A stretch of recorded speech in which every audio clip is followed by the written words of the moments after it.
Movie editing tool क्या होता है? ऐसा कोई भी सॉफ्टवेयर जो हम यूज़ करते हैं वीडियो को एडिट करने के लिए पोस्ट प्रोडक्शन होता है जब हम अपनी वीडियो प्रोड्यूस कर लेते हैं, और वो भी नॉन लीनियर एडिटिंग सिस्टम के through. Non linear editing system क्या होता है, इस चीज़ को समझेंगे।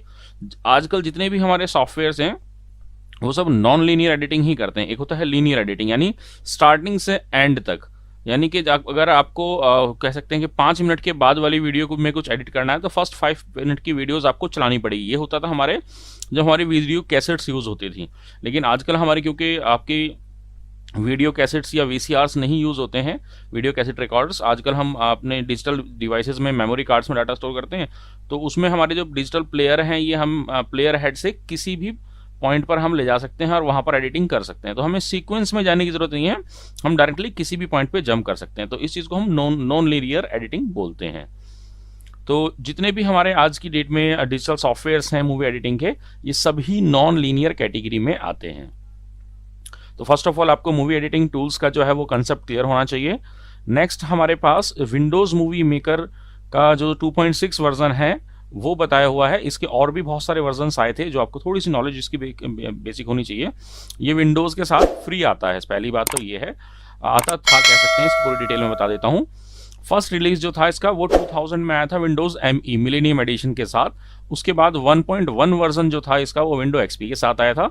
इसी तरीके से ये आपका जो है उस टाइम पे DV वर्जन और AVI और WMV फाइल चलती थी। आजकल तो MP4 और पता नहीं कितनी सारी आ गई हैं। तो उस टाइम ये सभी इन वीडियो फॉर्मेट्स को सपोर्ट करता था। उसके बाद वर्जन 2.0 आया जो कि नवंबर 2002 में था। ये भी फ्री अपडेट थी।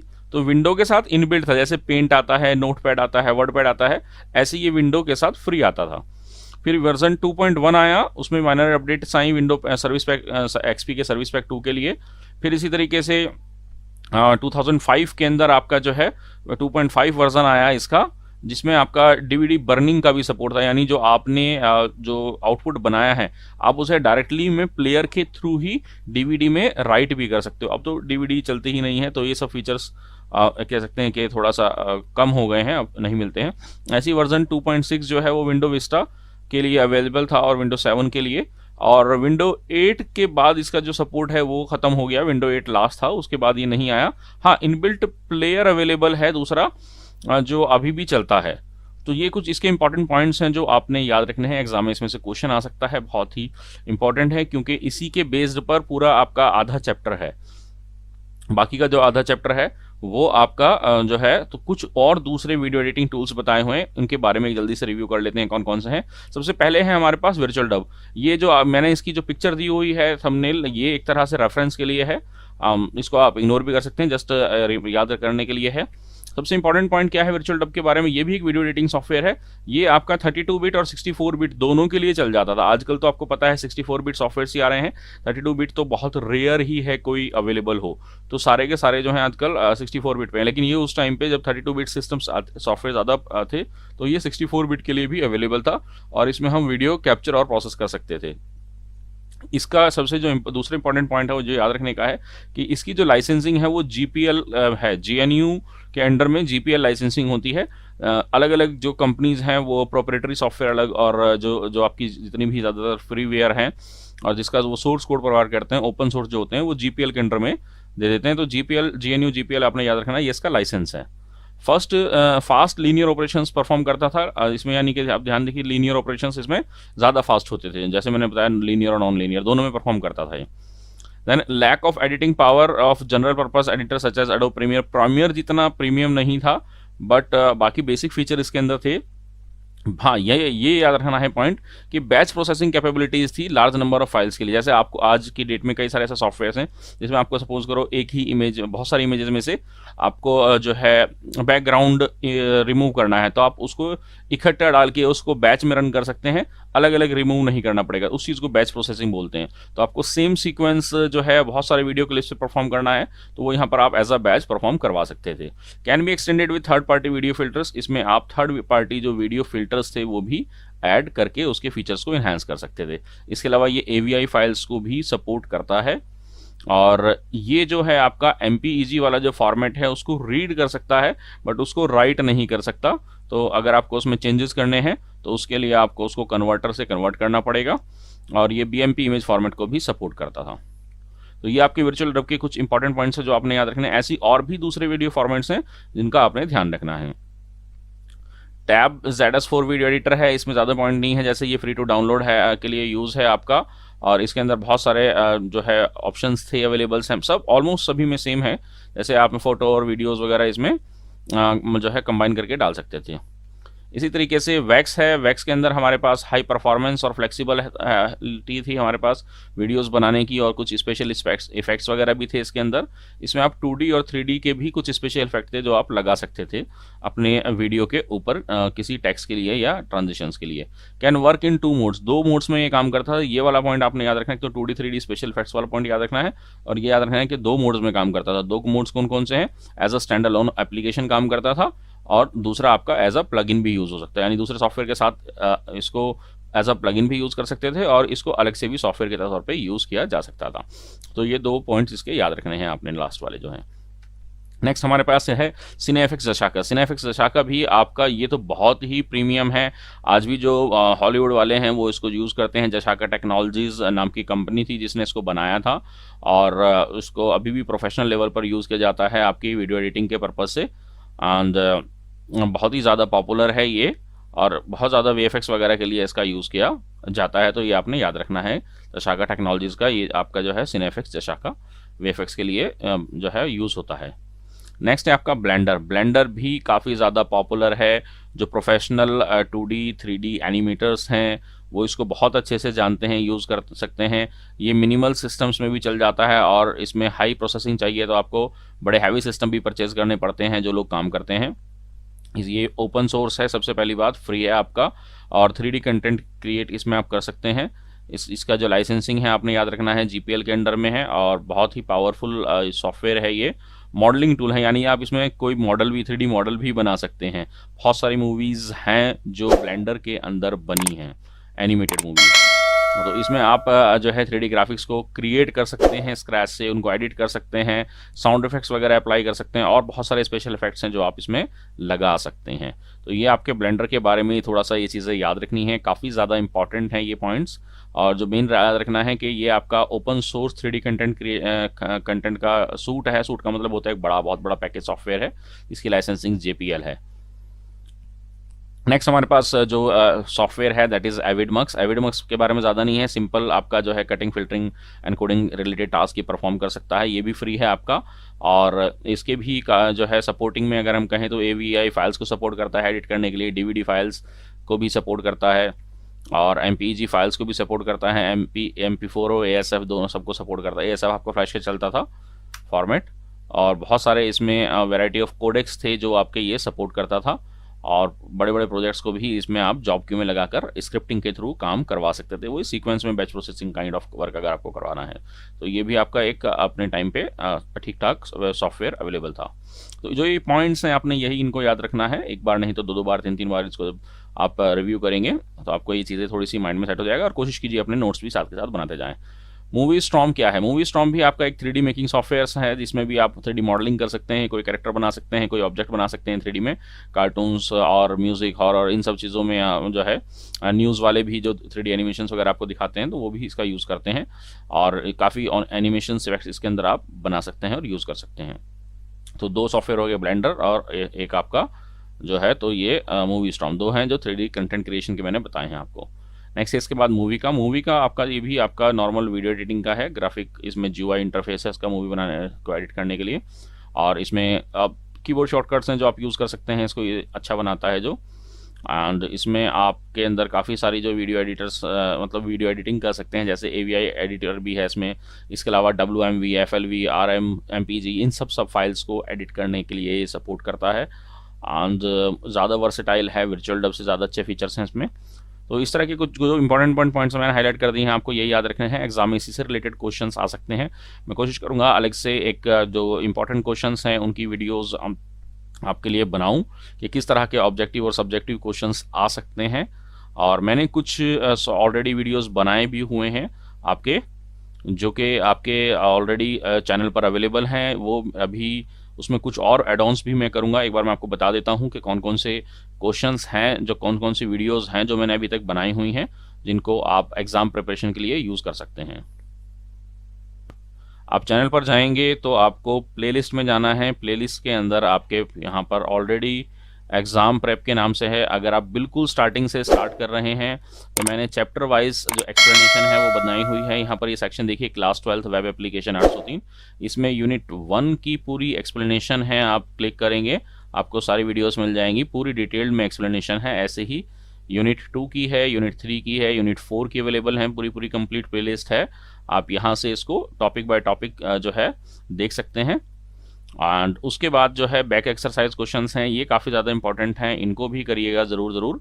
एंड फिर लास्ट में आप अगर और अच्छे से रिवाइज करना चाहते हैं तो कुछ मैंने काफ़ी इंपॉर्टेंट वीडियोस यहाँ पर कंपाइल की हुई हैं एग्ज़ाम प्रेप क्लास 12 के नाम से। इसमें और वीडियोस भी ऐड करूँगा। फिलहाल इसमें देखिए ओल्ड क्वेश्चन पेपर्स जो हैं आपके, उसमें MCQs क्या क्या पूछे जा चुके हैं वो, और इसके अलावा जो आपके दूसरे क्वेश्चंस हैं इंपॉर्टेंट वो मैंने बनाए हुए हैं। ओल्ड क्वेश्चन पेपर हैं आपके, यूनिट 2 के हैं, यूनिट 1 के हैं, यूनिट 3 के हैं, ऐसे यूनिट 4 के भी हैं और एम्प्लॉयबिलिटी स्किल के भी हैं आपके।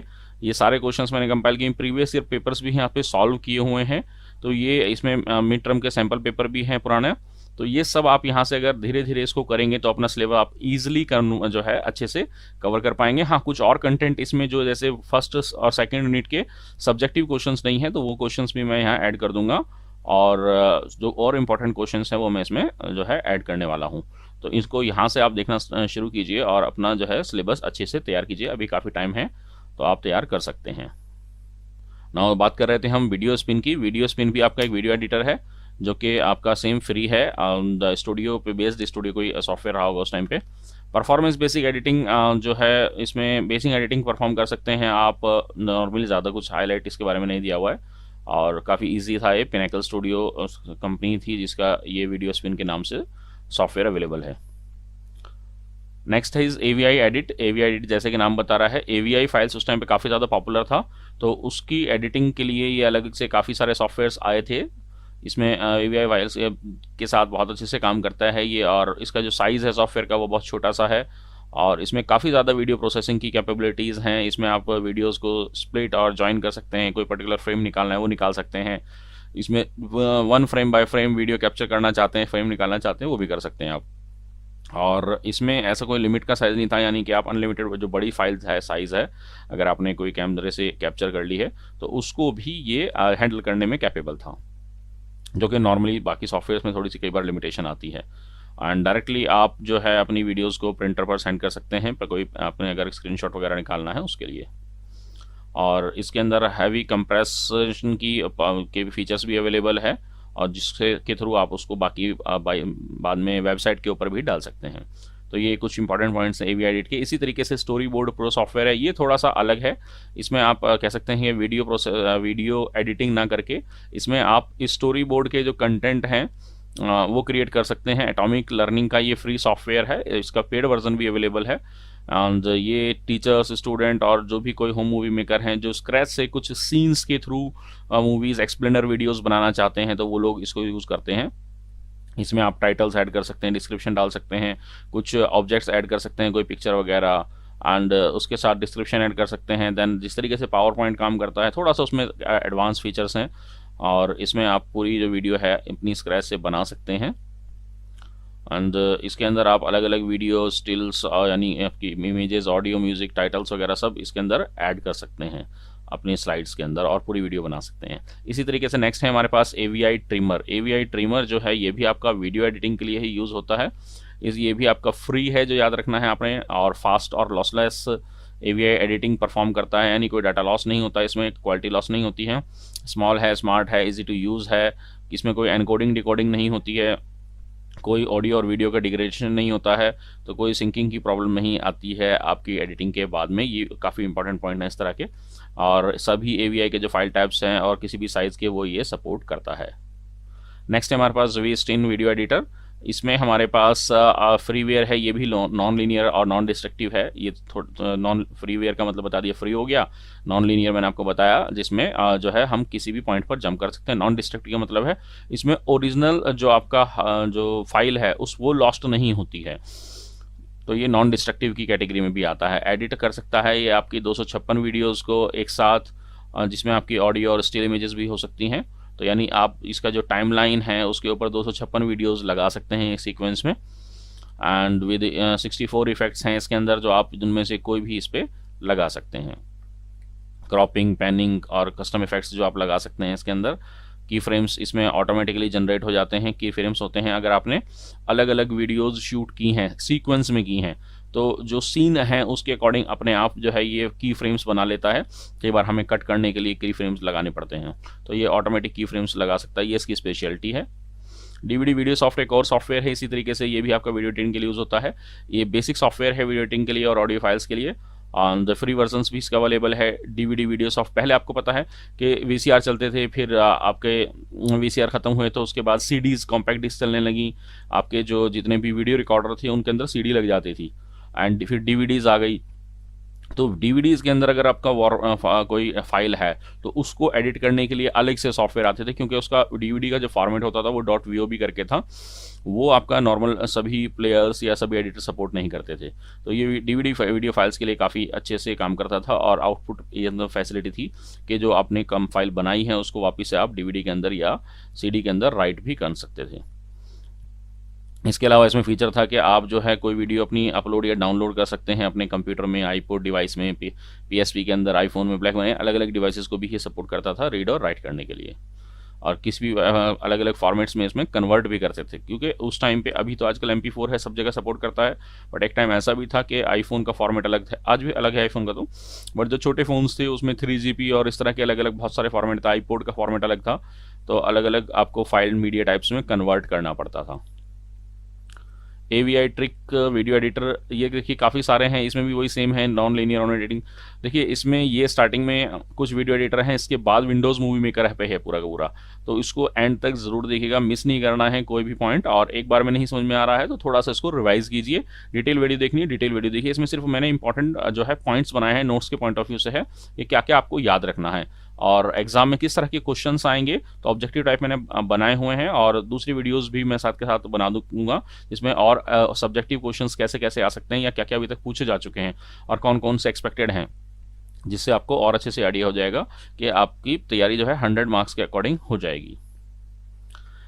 नेक्स्ट इसमें पॉइंट है AVI video editors real time preview. इसमें आप देख सकते थे, यानी कि जो भी आप एडिटिंग कर रहे हैं, यूजुअली ये तो सभी के अंदर कॉमन था, कटिंग और जॉइनिंग कर सकते हैं फुल फुटेज की आप इजीली, और काफ़ी सारे एडजस्टेबल इफेक्ट्स हैं इसके अंदर बिल्ट इन। कुछ खास ऐसा है नहीं इसके अंदर। हाँ, इसमें ये कुछ इफेक्ट्स के नाम दिए हुए हैं, जैसे आप dissolve, mirror image, sepia, iris effect, fades, TV shop. तो ये कुछ इफेक्ट्स आजकल यूजुअली सभी वीडियो एडिटर्स के अंदर अवेलेबल हैं। Beside the preview screen video also shows graphically on timeline. Timeline के ऊपर भी आपका ये ट्री लाइक स्ट्रक्चर में आपको वीडियोस को शो करता था, आप कह सकते हैं कि हटाने और लगाने के लिए इसकी कुछ स्पेशलिटी थी। इस पर डीवीडी नाइफ वही सेम जैसे नाम बता रहा है कि एक सिंपल आपका टूल है जिससे आप बड़ी डीवीडी फाइल्स को एक्सट्रैक्ट कर सकते हैं छोटी छोटी क्लिप्स में, और जो है आपकी VOV फॉर्मेट में सेव कर सकते हैं। बहुत सिंपल फास्ट था। आपको बड़ी फाइल है, डीवीडी से आपने कॉपी करी, उसको आपको छोटे पार्ट्स में डिवाइड करना है, तो ये आपकी लॉन्ग फाइल्स को जल्दी से कट कर देता था एक्सट्रैक्ट करके। ये इसके स्टेप्स थे कि किस तरीके से आपने फाइल सेलेक्ट करी, स्टार्टिंग कहाँ से लेना है, कहाँ तक लेना है, सेव करना है, तो ये आपको कट करके दे देगा। विंडो XP के टाइम का है ये। इसके बाद हमारे पास मेवा फिल्म है। मेवा फिल्म आपका नॉन लीनियर एडिटिंग टूल है, जैसे मैंने बताया सेम है। एंड वीडियो फाइल्स जो है आपके सीक्वेंस ऑफ इमेजेस में हॉरिजॉन्टली शो होती हैं इसके अंदर, एंड उनको आप असेंबल कर सकते हैं, कट कर सकते हैं। इसमें कट करने के लिए और आपके पास ऑप्शन जो है वो ड्रैग एंड ड्रॉप का है, यानी आप बाहर से जो है लाकर ड्रैग करके यहाँ पे ड्रॉप कर देंगे, और रबर बैंड सिलेक्शन का ऑप्शन है दूसरा। इसी तरीके से नेक्स्ट हम अगर बात करें तो हमारे पास विंडोज़ मूवी मेकर आ जाता है, जिसके ऊपर पूरा चैप्टर है आपका ये। इसमें हमारे पास विंडोज़ मूवी मेकर का ये इंटरफेस है, जो चीज़ें आपने याद रखनी है। वैसे तो एग्जाम में इस तरह का क्वेश्चन रेयर ही आएगा, लेकिन आपको पता होना चाहिए आगे के चैप्टर्स के लिए। इसके इंटरफेस के अंदर यहाँ पर आपके पास ये मेन्यू बार है सबसे टॉप में, और टास्क पेन है, स्टोरी बोर्ड है, प्रीव्यू मॉनिटर है और कंटेंट पेन है। इसको एक बार इसके कुछ फीचर्स की बात करें अगर, तो इसमें आप मूवीज़ बना सकते हैं नॉर्मल अपनी जो घर की हैं, होम बेस यूज़र्स के लिए था, प्रोफेशनल्स के लिए इसमें फीचर्स नहीं थे। एंड इसके अलावा इसके अंदर टाइटल्स ऐड कर सकते थे, ट्रांजिशंस, इफेक्ट्स, मूवीज़ और नरेशंस भी ऐड कर सकते हैं आप, और मूवी को आप पब्लिश और शेयर कर सकते हैं। तो थोड़े से अगर हम बात करें कि क्या क्या इसमें है, तो मैंने जैसे बताया आपका स्टोरी बोर्ड और टाइमलाइन, यहाँ नीचे की तरफ आपको जो ब्लू उसमें बॉर्डर में नज़र आ रहा है, ये आपका स्टोरी बोर्ड है, यहीं पर टाइमलाइन नज़र आती है, नेक्स्ट स्लाइड में आएगी। एंड ये जो साइड में आपका एरिया है जो ग्रीन बॉर्डर में आ रहा है, ये आपका प्रीव्यू मॉनिटर है। जो भी हम प्रीव्यू देखना चाहते हैं वो इसमें देख सकते हैं हम किसी भी वीडियो को सेलेक्ट करके। एंड बीच वाला एरिया जो है आपका रेड पेन जो आ रहा है, ये पेन्स हैं आपकी, सेंटर वाली आपकी कंटेंट पेन है और राइट साइड वाली आपकी ये collection pen, sorry task pen है, क्या टास्क हम परफॉर्म कर रहे हैं। एंड ऊपर आपका ये मेन्यू बार है। तो कौन कौन सी पेन है एक बार दोबारा रिवाइज कर लेते हैं। हमारे पास टास्क पेन है जिसमें हम क्या टास्क कर रहे हैं, इंपोर्ट, एडिट, पब्लिश, ये सब बताता है। और कलेक्शन पेन है सेंटर में आपकी, जिसमें हमने क्या क्या कंटेंट जो है रखे हैं एडिट करने के लिए। जब हम टाइमलाइन पे लेके जाएंगे तभी वो एडिटिंग उनमें शो होगी। ये तो ये है कि हम हमारे मीडिया फाइल्स जो हैं क्या क्या हमें चाहिए वो हम यहाँ पर कलेक्ट कर लेते हैं। तो ये कलेक्शन पेन है। इसके अलावा एक कंटेंट पेन इसी के अंदर आती है। यहाँ पर आपके पास एक छोटा सा एरो है और उस पर आप क्लिक करेंगे ड्रॉप डाउन लिस्ट पे, तो आप वहाँ से इन पे ये आपके इफेक्ट जो हैं वो ओपन हो जाते हैं, जिसमें आपके ये ट्रांजिशन इफेक्ट्स और विजुअल इफेक्ट्स आप इसमें लगा सकते हैं आपकी जो भी वीडियो है उसके अंदर। नेक्स्ट टास्क पेन की अगर हम बात करें तो टास्क पेन में हमारे पास ऑप्शंस आते हैं कि किस तरीके से हम इंपोर्ट करना चाहते हैं, तो कहाँ से कर सकते हैं। किसी कैमरे से कर रहे हैं, हमारे कंप्यूटर में कोई वीडियो है उसे लेना चाहते हैं, वीडियो को के अलावा पिक्चर या कोई म्यूज़िक लेना चाहते हैं तो वो बताता है। इसके अलावा अगर हम एडिट कर रहे हैं तो हमारी कोई फाइल है जिसको एडिट कर रहे हैं, इफेक्ट लगाना चाहते हैं, ट्रांजिशंस लगाना चाहते हैं, टाइटल्स और क्रेडिट्स अप्लाई करना चाहते हैं, क्या एडिट करना चाहते हैं वो शो करता है। और पब्लिश कर रहे हैं तो पब्लिश करने के लिए हम कहाँ पब्लिश करना चाहते हैं, हमारे कंप्यूटर में, किसी सीडी में, ईमेल करना चाहते हैं किसी को, या डीवीडी वीडियो कैमरा के ऊपर हम जो है पब्लिश करना चाहते हैं, या एक तरह से के लिए बर्न करना चाहते हैं। तो ये सारे टास्क जो हैं वो आपके टास्क पेन में आते हैं। इसी तरीके से हमारे पास कलेक्शन पेन है। तो कलेक्शन पेन में क्या क्या हमने कलेक्शन तैयार किया है हमारा वीडियो एडिटिंग के लिए हमारे कंप्यूटर में से या अलग अलग सोर्सेज से, तो कोई इमेज है, कोई ऑडियो है, कोई वीडियो है, वो सारी यहाँ आएंगी। तो यहाँ कलेक्शन पेन से हम क्लिक करके सेलेक्ट करके प्रीव्यू मॉनिटर में प्ले भी कर सकते हैं, और यहाँ से क्लिक एंड ड्रैग करके या डबल क्लिक करके उसको हम स्टोरी बोर्ड और टाइमलाइन पर ला सकते हैं ताकि हम उसको अपने एडिटिंग के लिए चूज़ कर सकें। इसके अलावा हमारे पास कंटेंट पेन होता है। कंटेंट पेन में हमारे पास यहाँ पर इफेक्ट्स आते हैं, जितने भी आपके इफेक्ट्स हैं आप देख पा रहे होंगे, यहाँ पे ब्लर है, 3D रिपल है और बहुत सारे हैं इफेक्ट्स आपके जो आप लगा सकते हैं। इसके अलावा ट्रांजिशंस हैं प्रीडिफाइन, आपको जस्ट क्लिक करके ड्रैग करना है जहाँ भी आपको लगाना है टाइमलाइन पर, और बहुत ईजिली आप इसको अप्लाई कर सकते हैं। तो कंटेंट पेन के अंदर आपके जो भी क्लिप्स, इफेक्ट्स और ट्रांजिशंस है वो आपके शो करता है। नेक्स्ट प्रीव्यू मॉनिटर, जैसे मैंने बताया कि आप प्रीव्यू देख सकते हैं। इसके अलावा यहाँ पर एक ये देखिए, यहाँ पर आपका नेक्स्ट और फॉरवर्ड का और एडवांस का ऑप्शन भी है, और प्ले का और पॉज का ऑप्शन है, और स्प्लिट का ऑप्शन अवेलेबल है, यानी प्रीव्यू भी कर सकते हैं और यहीं से आप स्प्लिट भी कर सकते हैं। तो ये आपका प्रीव्यू मॉनिटर है जिसमें आप पब्लिश करने से पहले अपनी वीडियोज़ का या किसी क्लिप का या पूरी वीडियो का जो आप बना रहे हैं उसका जो प्रीव्यू देख सकते हैं फ्रेम बाय फ्रेम, और स्प्लिट करना चाहें तो स्प्लिट भी कर सकते हैं। नेक्स्ट आपके पास हमारे पास दो एरिया जो मैंने अभी बताया कि जहां पर हम वीडियो को एडिट कर सकते हैं। हमारे पास वर्किंग एरिया जो अवेलेबल है, पहला है स्टोरी बोर्ड और दूसरा है टाइमलाइन। तो इन दोनों में ही काफ़ी ज़्यादा क्वेश्चंस आ जाते हैं। पहला क्वेश्चन तो यही आ जाता है कि डिफ़ॉल्ट जो मोड है वो कौन सा, यानी जब हम मूवी मेकर ऑन करते हैं तो डिफ़ॉल्ट वहाँ पर स्टोरी बोर्ड आ रहा होता है। तो ये चीज़ आपने ध्यान रखनी है। हम वहीं पर जहाँ स्टोरी बोर्ड लिखा हुआ है वहीं पर क्लिक करेंगे तो हमारे पास टाइमलाइन का ऑप्शन आएगा, क्लिक करेंगे तो ये टाइमलाइन में आ जाएगा। तो ये आपके पास दो मोड हैं जो आपने याद रखने हैं, स्टोरी बोर्ड और टाइमलाइन। यहाँ पर ध्यान से देखेंगे दोनों में डिफरेंस भी आपको ठीक से नज़र आ रहा होगा। यहाँ पर टाइम्स की डिटेल नहीं है और बहुत सारी डिटेल नहीं है जो आपकी टाइमलाइन में अवेलेबल है।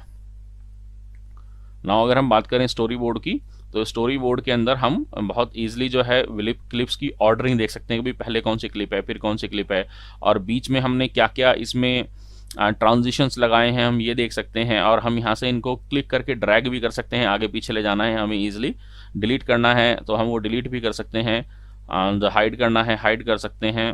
और इसके अलावा जो बाकी डिटेल है वो आपकी टाइमलाइन में नज़र आती है।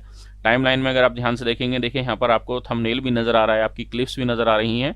इसके अलावा आपने क्या ऑडियो अप्लाई करी है उसकी ऑडियो को आप यहाँ से कंट्रोल कर सकते हैं। अगर आपको उसकी वॉल्यूम कम करनी है या आप उसको हाइड करना चाहते हैं, दूसरी कोई ऑडियो ऐड करना चाहते हैं, और आपका पूरे कितनी देर कौन सी वीडियो प्ले होगी, ये सब यहाँ पर ज़्यादा डिटेल नज़र आती है आपको टाइमलाइन के अंदर। यहाँ से आप वीडियो को ट्रिम भी कर सकते हैं और ड्यूरेशन जो है आपकी क्लिप्स की वो एडजस्ट कर सकते हैं, ऑडियो ट्रैक्स देख सकते हैं, लगा सकते हैं, आपको ज़्यादा डिटेल आपको टाइमलाइन में मिलती है। एंड नेक्स्ट इज़ एक टॉपिक है इसमें छोटा सा कि हम टाइटल, ऑथर, कॉपीराइट रेटिंग्स, ये सब चीज़ें जो हैं हमारे उसमें ऐड कर सकते हैं, बट हमने ऐड कर दी, बट हम क्या चाहते हैं कि आउटपुट में ना आए। तो उसके लिए हमारे पास ऑप्शन है कि हम इसमें टूल्स मेन्यू में ऑप्शंस में जाएंगे, तो वहाँ हमारे पास ये आपका एक कह सकते हैं कि विंडो खुलेगी, और इस पॉपअप के अंदर हमारे पास यहाँ ऑप्शन है, आपने ये देखा होगा, do not include title, copyright, rating, comments, information in the publish movie. इसको अगर हम अनचेक करके ओके कर देंगे तो ये नहीं आएगा, क्योंकि ये क्वेश्चन ऑलरेडी आ चुका है कि हम किस तरीके से ये सब इन्फॉर्मेशन अगर नहीं चाहते हैं हमारी वीडियो के साथ पब्लिश हो तो वो कैसे करेंगे। तो उसके लिए हमारे पास ऑप्शन है, आपने यहाँ ध्यान रखना है कि टूल्स मेन्यू में ऑप्शन में जाएंगे, वहाँ पर जनरल टैब चूज करेंगे, और जनरल टैब के अंदर आपका ऑप्शन है डू नॉट इंक्लूड टाइटल, उसको अनचेक कर देंगे। Customising and embedding multimedia component in web pages, ये चैप्टर 2 है आपका। इसमें बताया गया है कि कैसे हम हमारी वेबसाइट के अंदर कोई मल्टीमीडिया कंपोनेंट ऐड कर सकते हैं। तो मल्टीमीडिया क्या है, उसके कौन कौन से कंपोनेंट्स हैं, और किस तरीके से इसे विद कोड और विदाउट कोड ऐड किया जा सकता है, ये सब इसमें बताया है। सबसे पहले स्टार्ट करते हैं, मल्टीमीडिया क्या होता है। मल्टीमीडिया हमारी इंफॉर्मेशन के अलग अलग फॉर्म जब हम यूज़ करते हैं कि इंफॉर्मेशन को ट्रांसफ़र करने के लिए या यूज़र को एंटरटेन करने के लिए, उसको हम मल्टीमीडिया बोलते हैं। तो इसके एग्जाम्पल हैं आपके text, audio, graphics, animation, video, इस तरह का कुछ भी कंटेंट अगर हम यूज़ करते हैं एक से ज़्यादा फॉर्म, तो उसको हम मल्टीमीडिया बोलते हैं। जो इंटरेक्टिव मल्टीमीडिया है उसके लिए एक और टर्म आती है रिच मीडिया, ये याद रखिएगा, एग्जाम में 1 मार्क्स का क्वेश्चन पहले भी आ चुका है, फिर भी आ सकता है। मल्टीमीडिया की डेफिनेशन आ सकती है, और वो पूछ सकता है कि रिच मीडिया का ऑल्टरनेटिव नेम क्या है, या इंटरेक्टिव मल्टीमीडिया को हम और क्या कहते हैं। एंड इसी तरीके से अब मल्टीमीडिया के कंपोनेंट या एग्जाम्पल या फॉर्मेट्स करके पूछ सकता है, तो इसमें आप बता सकते हैं pictures, music, sound, video, records, films, animation, ये सब आपके मल्टीमीडिया के पार्ट्स हैं या कंपोनेंट्स हैं। अगर 3 नंबर में क्वेश्चन आता है 3 मार्क्स का, तो आप ये जो है फर्स्ट और लास्ट वाली लाइन लिखेंगे तो भी आपको 3 मार्क्स मिल जाएंगे, यानी उसकी डेफिनेशन और उसके एग्जांपल्स लिखेंगे अगर आप। नेक्स्ट हमारे पास इसके अंदर बताया हुआ है, बुक के अंदर ही थोड़े से ये दिया हुआ है कि हम किसी भी फाइल को कैसे रिकॉग्नाइज करेंगे। तो फाइल की एक्सटेंशन रिकॉग्नाइज करते हैं हम, एंड जैसे एग्जांपल के लिए HTML या HTML, हमारे पास HTML या वेब पेजेस की एक्सटेंशन होती है फाइल की। XML जो है ये एक अलग से एक फाइल टाइप होता है डेटा कैरी करने के लिए, एक्सटेंसिबल मार्कअप लैंग्वेज बोलते हैं इसको। एंड GIF, PNG, JPG, ये आपकी पिक्चर्स को डिनोट करता है। तो एक्सटेंशन से हम किसी भी फाइल का जो टाइप है उसको पहचान सकते हैं। सबसे पहले एक बात करते हैं इसमें एडवांटेज क्या है मल्टीमीडिया का। आपकी वेबसाइट के अंदर अगर हम मल्टीमीडिया का यूज़ करते हैं तो उसके क्या फ़ायदे हैं। इसका सबसे बड़ा फ़ायदा है कि इसका ग्रेट इमर्शन या इंप्रेशन अच्छा पड़ता है। जितनी ज़्यादा आप देखेंगे कि मल्टीमीडिया के साथ आपकी वेबसाइट होगी, जो भी आप ओपन करेंगे उसमें एनिमेशन या इफेक्ट्स वगैरह होंगे, तो वो आपका इंप्रेशन अच्छा पड़ता है उसका। जितना ज़्यादा उसका इंप्रेशन अच्छा पड़ेगा उतना ज़्यादा देर यूज़र उस पर टाइम जो है अपना स्पेंड करेगा, और उससे उसकी जो है रैंकिंग इंक्रीज हो जाती है। ऐसे ये कह सकते हैं कि सर्च इंजन ऑप्टिमाइजेशन उसका अच्छा हो जाता है, ब्रांडिंग अच्छी होती है, एंड यूज़र की जो अटेंशन है वो ज़्यादा देर तक गेन करके रखता है। और हमारे पास जो है हम अलग अलग तरह के मल्टीमीडिया कंटेंट में वीडियो, फोटोज़ वगैरह भी लगा सकते हैं, जिससे यूज़र जो है ज़्यादा से ज़्यादा उसको इंटरेक्ट कर सकते हैं उससे। इसके अलावा बात करें डिसएडवांटेजेस की, डिसएडवांटेज में अगर हम बात करें तो सबसे बड़ा डिसएडवांटेज ये है कि अगर ये ठीक से नहीं लगाया तो इससे लोड टाइम बढ़ जाता है। मल्टीमीडिया कंटेंट क्या होते हैं, हैवी होते हैं, यानी जो वीडियो है वो लोड होने में टाइम लगाता है। तो जितना ज़्यादा टाइम लगाएगा तो यूज़र कई बार वेट नहीं करता है, आएगा और वो देखेगा मल्टीमीडिया कंपोनेंट लोड नहीं हो रहा है तो वो चला जाएगा कुछ भी कंटेंट देखने से पहले। तो इससे कई बार क्या होता है कि रैंकिंग गिर भी जाती है, तो आपकी बढ़ भी सकती है, और अगर सही तरीके से नहीं लगाया तो सर्च इंजन की रैंकिंग जो है वो गिर भी जाती है। कंपैटिबिलिटी भी इशू आता है। बहुत सारे अलग अलग तरह के मल्टीमीडिया के फॉर्मेट्स अवेलेबल हैं मार्केट में, तो कई सपोर्ट करते हैं, कई सपोर्ट नहीं करते हैं ब्राउजर्स के थ्रू, तो कंपैटिबिलिटी इशू आ जाता है। इसके अलावा जो है कॉस्ट और टाइम ज़्यादा लगता है। नॉर्मल वेबसाइट बनानी है, कोई भी कोडर लिख कर दे देगा, लेकिन अगर आपको मल्टीमीडिया भी लगाना है तो वो मल्टीमीडिया कंटेंट किसी न किसी से बनवाना पड़ेगा। एक वीडियो अगर आप लगाना चाहते हैं तो वीडियो बनवाने के भी पैसे लगेंगे, तो इसमें कॉस्ट भी ज़्यादा लगता है, टाइम भी ज़्यादा लगता है अगर आप मल्टीमीडिया यूज़ करना चाहते हैं अपनी वेबसाइट के अंदर। नाउ कम्स टू आपके पिक्चर्स के अलग अलग फॉर्मेट्स हमारे पास यहाँ है। पिक्चर्स हमारे पास 2 तरह की होती है मेनली, रास्टर और वेक्टर। रास्टर इमेज की बात करें तो ये पिक्सल्स की बनी होती है, छोटे छोटे डॉट्स आपने देखे होंगे, इन्हीं डॉट्स की इंफॉर्मेशन से बनी होती है ये। और अलग अलग से कुछ प्रोग्राम्स होते हैं, पेंट या पिक्चर व्यूअर, आपके फ़ोन के अंदर आजकल गैलरी होती है, तो ये भी एक तरह का जैसे ऑडियो प्लेयर होता है, वीडियो प्लेयर होता है, ऐसे ही फोटो व्यूअर या पिक्चर इमेज व्यूअर होते हैं ये, या किसी भी दूसरे आप ऐसे सॉफ्टवेयर में इसको ओपन कर सकते हैं। तो ये आपकी जो है ज़्यादातर हम कैमरे से जो है क्लिक करते हैं या स्कैनर से स्कैन करते हैं, ये सारी आपकी रास्टर इमेजेस होती हैं। इसके अलावा दूसरी जो इमेज का टाइप है that is vector image. Vector image में हम पिक्सल की इन्फॉर्मेशन न रखकर कर्व्स, शेड्स, कैरेक्टर्स और कह सकते हैं कि शेप्स की इंफॉर्मेशन रखते हैं।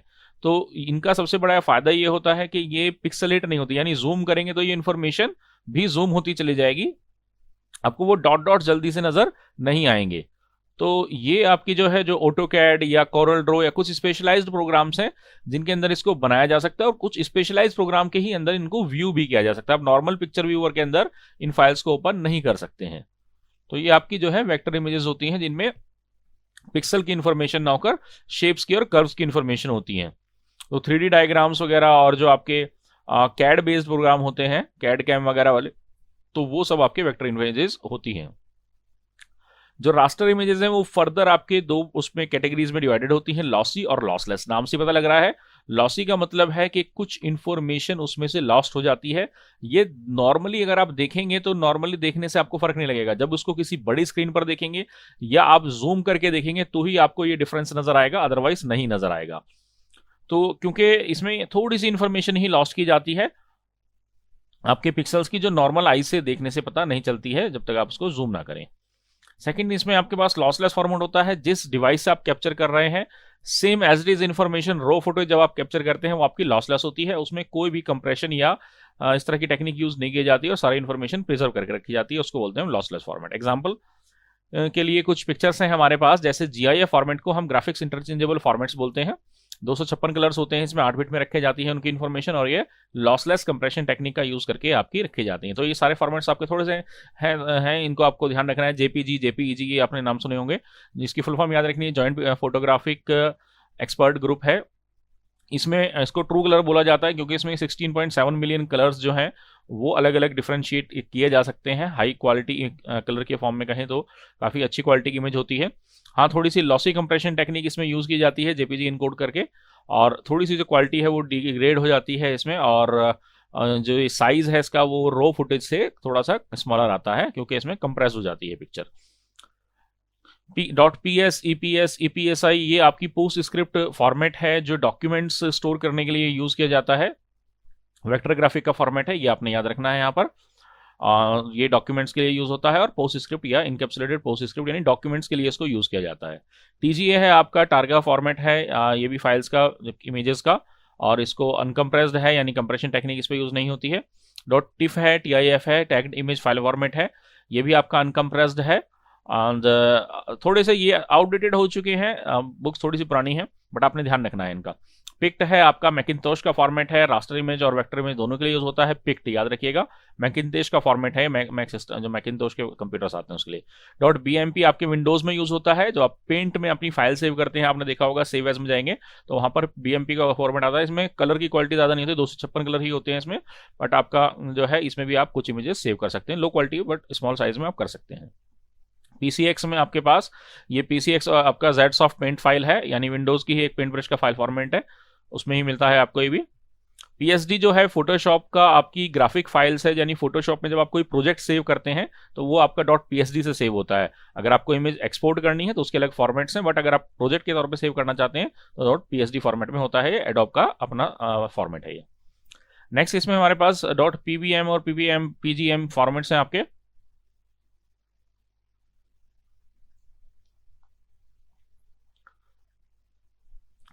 पोर्टेबल बिटमैप इमेज बोल सकते हैं इनको, आपके ये यूनिक्स वर्कस्टेशंस के साथ यूज होते हैं, और फोटोशॉप में भी आप इसको ओपन कर सकते हैं। तो यूनिक्स लाइनक्स वगैरह में ये सिस्टम यूज होता है। CVS या .cvs आपका वेक्टर ग्राफिक फॉर्मेट है, ये कैनवस नाम के सॉफ्टवेयर में ओपनेबल है। कैनवस का अब थोड़ा सा नाम चेंज हो गया है। .cgm आपका कंप्यूटर ग्राफिक मेटा फाइल है, ये भी आपका वेक्टर फॉर्मेट है। तो कैनवस या क्लैरिस ड्रॉ भी है, बाउट हो गया, कॉर्ल ड्रॉ की तरह ही था ये भी। .wpg आपका वर्ड परफेक्ट ग्राफिक फाइल है, जो LVU आपका थोड़ा सा पुराना है, ये भी जैसे आप आजकल कोई पिक्चर फॉर्मेट का यूज़ करते हैं ओपन करने के लिए, गैलरी वगैरह, उस तरह का सॉफ्टवेयर था ये। .wmf विंडोज मेटा फाइल है, ये भी आपका कैनवास में ओपन की जा सकती है। तो थोड़ी थोड़ी इन्फॉर्मेशन है जो आपने याद रखनी है ये। इसी तरीके से XPM और XBM है आपके, ये भी आपके X विंडोज़ के अंदर ही यूज़ होते हैं, विंडोज़ के ही आपके ये इमेज फॉर्मेट्स हैं, जो आप छोटी छोटी इमेजेस विंडोज़ में आइकन्स वगैरह होते हैं, वो उसका फॉर्मेट है ये। .gif और JPEG फॉर्मेट जो है, ये इंपॉर्टेंट पॉइंट है याद रखने का। FTP और WW पे काफ़ी ज़्यादा पॉपुलर्स हैं ये, क्योंकि ये कंप्रेस्ड होते हैं, स्मॉलर साइज है, तो इंटरनेट पर ट्रांसफ़र करने के लिए FTP का मतलब है ट्रांसफ़र करने के लिए, और WW का मतलब है यहाँ पर कि आप इसको अगर इंटरनेट पर पब्लिश करना चाहते हैं, किसी वेबसाइट पे लगाना चाहते हैं, तो वेबसाइट पे अगर आपको कोई इमेज लगानी है तो उसके लिए जो बेस्ट फॉर्मेट है वो आपका जो है GIF और JPG है, बहुत ज़्यादा पॉपुलर है ये। और आपके जो, क्योंकि ये ऑलरेडी कंप्रेस्ड होते हैं तो ये और फर्दर कंप्रेसिबल नहीं है, ये आपने ध्यान रखना है। तो FTP और WWP पे कौन से फॉर्मेट जो है वो पॉपुलर है या कंपैटिबल है, GIF और JPG। ये ऑलरेडी पहले भी एक क्वेश्चन इस पर आ चुका है, तो आपने ये पॉइंट याद रखना है। पिक्ट और टिफ आपके फॉर्मेट जो है ये वर्ड प्रोसेसिंग और डेस्कटॉप पब्लिशिंग के लिए यूज होते हैं। जैसे आपके माइक्रोसॉफ्ट वर्ड का 6.0 और एडोब पेज मेकर का 6.0, उन दोनों में सपोर्टेबल था, बट दोनों ही सॉफ्टवेयर अब आउटडेटेड, बट हाँ फॉर्मेट अभी भी ये अवेलेबल है, आप नॉर्मल जो सॉफ्टवेयर है उनमें इनको ओपन कर सकते हैं। नाउ इसी तरीके से जैसे ये पिक्चर्स हैं, ऐसे ही वीडियोस और आपके ऑडियो के भी कुछ फॉर्मेट्स हैं। लास्ट में मैंने आपको ये भी बताया है इसी वीडियो में कि किस तरीके से आप इनको एम्बेड कर सकते हैं, अलग अलग ऑडियो वीडियो को एम्बेड कर सकते हैं विद कोड और विदाउट कोड। कुछ थर्ड पार्टी सॉफ्टवेयर्स हैं जिनकी हेल्प से भी हम वीडियो को अपनी वेबसाइट में लगा सकते हैं, ऑडियो को लगा सकते हैं, और कुछ आपके कोड्स भी हैं। तो वो कौन कौन से टैग्स हैं HTML के, वो मैंने एंड में बताए हैं, तो इस वीडियो को एंड तक जरूर देखनी है। नेक्स्ट है हमारे पास कि मूवीज क्या होती है। मूवीज जो है वो आपकी स्टिल इमेजेस को ही जब हम एक सीक्वेंस में चलाते हैं ऑडियो के साथ, तो वो आपकी मूवी या वीडियो कहलाती है। इसमें अलग अलग फॉर्मेट है हमारे पास। AVI काफ़ी ज़्यादा आपका पॉपुलर फॉर्मेट है, इसकी फुल फॉर्म होती है ऑडियो वीडियो इंटरलीव, बहुत ज़्यादा कॉमन है, ये आपका माइक्रोसॉफ्ट का फॉर्मेट है, और ये कंप्रेस्ड आपका मूवी फॉर्मेट होता है, ये आपने ध्यान रखना है। FLC या FLI ये आपका ऑटोडेस्क का फ्लिक मूवी फॉर्मेट है, रो और कंप्रेस्ड होता है, इसकी क्वालिटी हायर होती है, और इसको आप विंडोज मीडिया प्लेयर में भी चला सकते हैं। MOV और MOOV और QT ये आपके जो हैं एप्पल के क्विक टाइम फॉर्मेट्स हैं, एप्पल के जो अपने फॉर्मेट्स हैं ये, और IBM के कंप्यूटर्स पर भी इनको चलाया जा सकता है, यूनिक्स में भी ये सपोर्टेबल है। MPEG और MPG ये काफ़ी ज़्यादा कॉमन है, आपने शायद इनका नाम भी सुना होगा, दैट इज़ इसकी फुल फॉर्म याद रखिएगा, motion picture expert group, MPEG की। MPEG-1 ये वीडियो कंप्रेशन की टेक्निक का यूज़ करके आपकी जो वीडियो को रिकॉर्ड करते हैं या स्टोर करते हैं, और यूजुअली आपके जितने भी आपके यूनिक्स और IBM के सिस्टम्स हैं उन पर ये कंपेटिबल है, यानी बहुत कॉमन है ये। नेक्स्ट हमारे पास साउंड के ऐसे ही कई सारे फॉर्मेट्स हैं। साउंड जो होती है वो आपकी, जैसे हम तो जो बोल रहे हैं वो आपकी साउंड है। ऑडियो जो इसी चीज़ को रिक्रिएट किया जाता है आपके कंप्यूटर के हार्डवेयर के थ्रू, जो कंप्यूटर का ऑडियो ड्राइवर होता है या ऑडियो डिवाइस होता है। तो इसमें आपकी या तो डिजिटल सैम्पलिंग होती है साउंड वेव्स की आपकी, या एनकोडिंग होती है अलग अलग तरह की, जिसमें टाइप शेप और टाइमिंग्स होती हैं अलग अलग नोट्स की, जो म्यूजिक की आपने देखी होंगी, तो उनको स्टोर किया जाता है और उन्हीं को जो है रिप्ले किया जाता है। तो इसके लिए भी हमारे पास जो है बहुत सारे अलग अलग तरह के फॉर्मेट्स हैं। जैसे जैसे अलग अलग डिवाइसेस मार्केट में आए, उन सब ने अपने अलग अलग ऑडियो फॉर्मेट्स लॉन्च किए। जैसे AU जो है आपका, ये सन वर्कस्टेशन या सन माइक्रोसिस्टम के सिस्टम्स पर चलता था, नेटस्केप के अंदर एक बिल्ट इन AU प्लेयर भी आता था उस टाइम पे। तो ये पेंटियम कंप्यूटर्स के टाइम का जो है फॉर्मेट है AU। ऐसे ही आपके पास .IFF जो है, ये भी थोड़ा सा आपने कम सुना है, क्योंकि आजकल तो MP3 ज़्यादा पॉपुलर है, आपको उसके बारे में ज़्यादा पता है। और ये भी आपका जो है पेंटियम्स के ही टाइम का है, और आपके यूनिक्स वगैरह पे भी ये सपोर्ट करता था। मिड MIDI ये थोड़ा सा कॉमन है, इसके बारे में आपको थोड़ा सा पता होना चाहिए। MIDI सीक्वेंसर है आपका, इसके बारे में आगे भी थोड़ा सा आएगा। मैकिंटोश के और विंडोज़ पे भी ये सपोर्ट करता है। बेसिकली मोड जो है आपका, दैट इज़ एक स्पेशल तरह का, ये कॉमरोड अमीगा जो है कंपनी है जिसने इसको लॉन्च किया था, और IBM कंपेटिबल है, ये भी आपका ऑडियो का ही फॉर्मेट है। QT that is quick time, again दोबारा से आपका ये एप्पल का है। इसमें पहले जो है जिस टाइम बुक पब्लिश हुई थी उस टाइम साउंड को सपोर्ट करता था, वीडियो नहीं थी, बट आप अब जो है ये ऑडियो और वीडियो दोनों के लिए अवेलेबल है, यानी वीडियो में भी अवेलेबल है और ऑडियो में भी अवेलेबल है। SND जो है आपका, ये भी मैकिंटोश का ऑडियो फाइल फॉर्मेट है पेंटियम कंप्यूटर्स के लिए। .WOC जो है ये क्रिएटिव लैब्स ने बनाया था, ये भी काफ़ी पॉपुलर उस टाइम का था। वेव की तरह, वेव की फुल फॉर्म याद रखिएगा, विंडो ऑडियो वेव। ये भी आपका जो है उसके लिए काफ़ी ज़्यादा पॉपुलर है।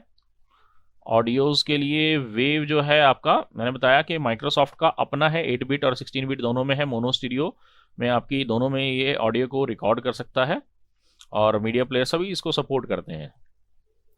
Now comes to next topic, helper applications क्या होती हैं। स्टार्टिंग में हमारे जब ब्राउजर्स बने थे तो वो कंपैटिबल नहीं थे कि वो ऑडियो को चला सकें, यानी कि उनमें इतने फीचर्स नहीं थे कि वो ऑडियो को प्ले कर सकें। तो उसके लिए हम एक अलग से प्रोग्राम अटैच करते थे हमारे ब्राउजर के साथ। उस टाइम नेट्सकेप ब्राउजर अवेलेबल था, तो उसी का एग्जांपल दिया हुआ है, बट जो भी उस टाइम पे अवेलेबल थे ब्राउजर्स, उन सब में हम एक अलग थर्ड पार्टी सॉफ्टवेयर अटैच करते थे, उनको हम हेल्पर एप्लीकेशंस बोलते थे। और ऑडियो को चलाने के लिए वो जरूरी थे, क्योंकि ऑडियो बाय डिफॉल्ट ब्राउजर खुद से नहीं चला सकते। आजकल तो कंपैटिबल है, इतनी कैपेसिटी रखते हैं, तो जो भी फॉर्मेट्स ब्राउजर खुद हैंडल नहीं करते थे वो हेल्पर एप्लीकेशंस के थ्रू करते थे। एग्जांपल के लिए JPEG view, window media player, quick time player, real player, Adobe readers, इन सब की कंपैटिबिलिटी, यानी कि ये इनके एक ऐसे वर्जन आते थे जो ब्राउजर में अटैच हो जाते थे। फिर वो जैसे एडोब रीडर, पहले जो है एडोब जो आपकी पीडीएफ फाइल है वो बाय डिफॉल्ट ब्राउजर में ओपन नहीं होती थी। अभी कुछ साल पहले तक भी ये इशू था कि सभी ब्राउजर जो है वो आपकी जो है पीडीएफ फाइल को ओपन नहीं कर पाते थे।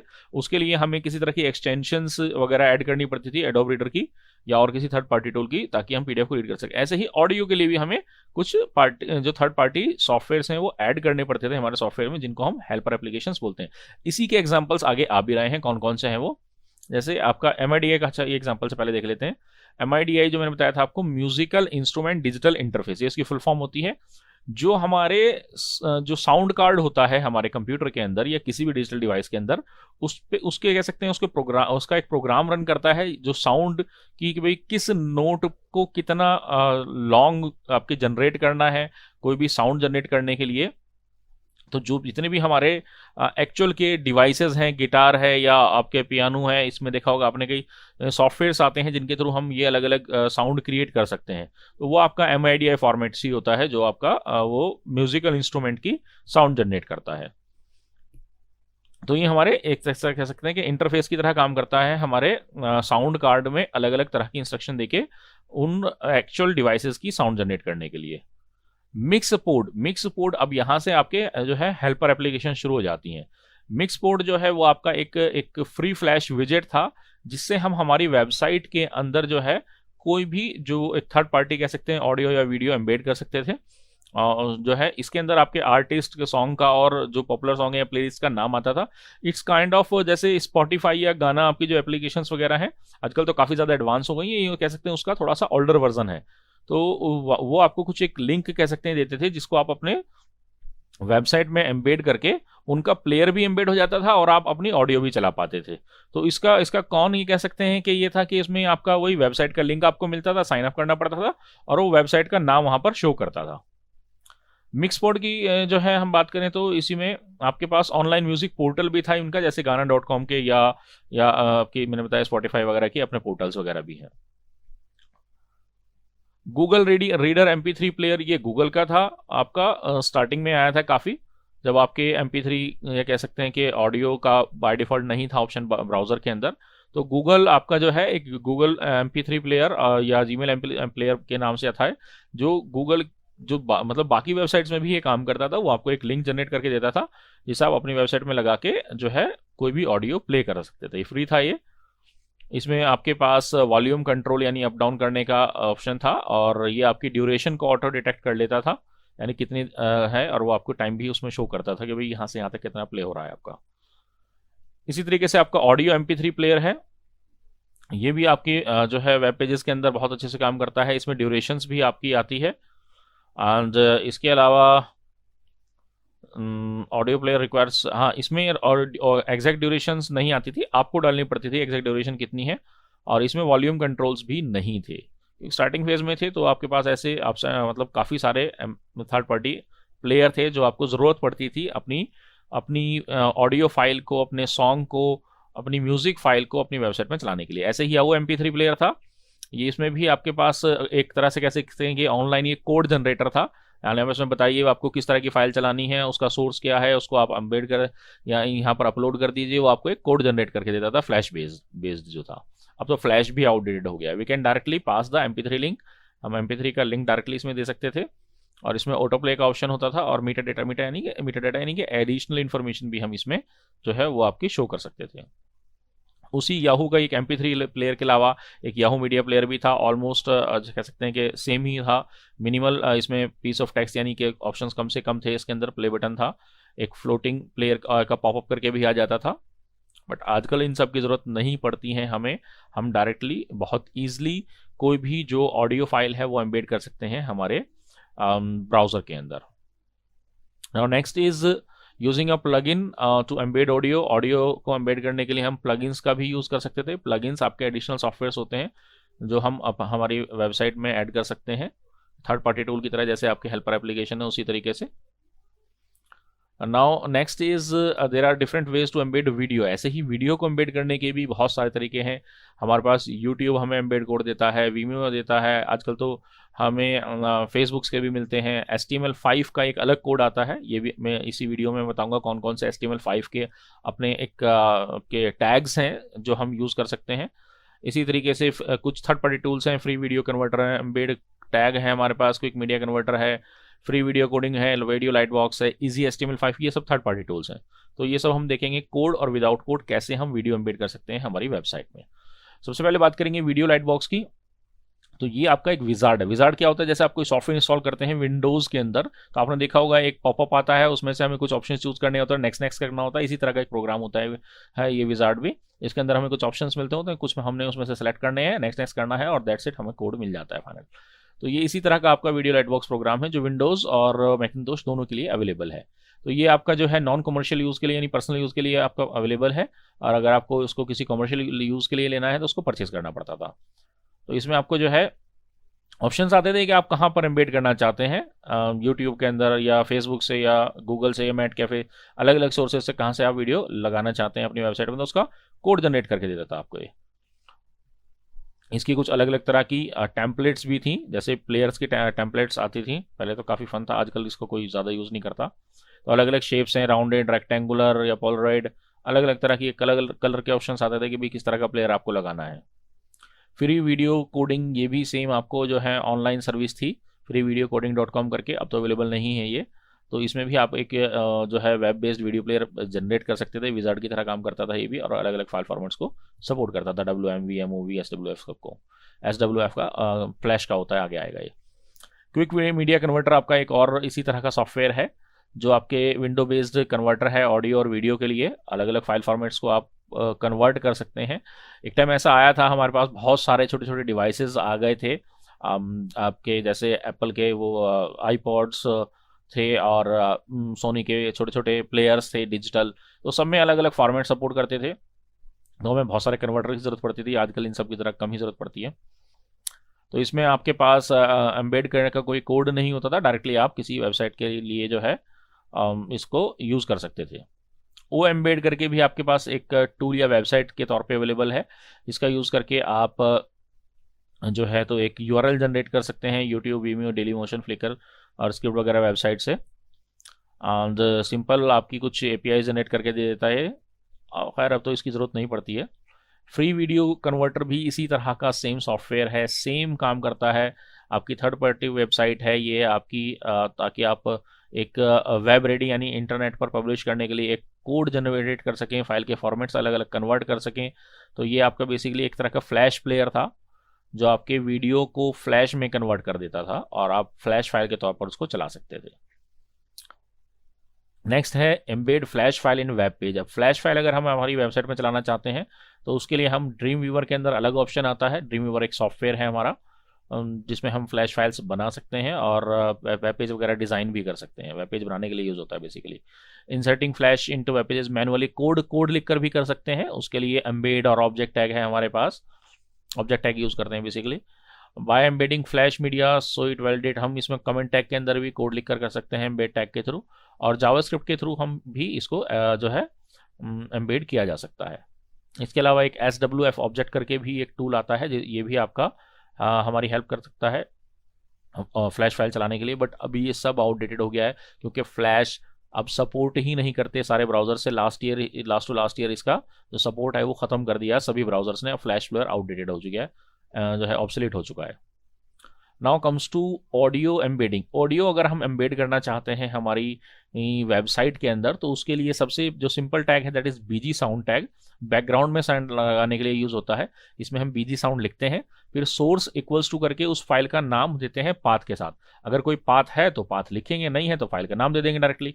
एंड देन लूप बताएंगे। लूप इक्वल्स टू 2 का मतलब है वो 2 बार चलेगा, एक बार खत्म होने के बाद फिर दोबारा चलेगा।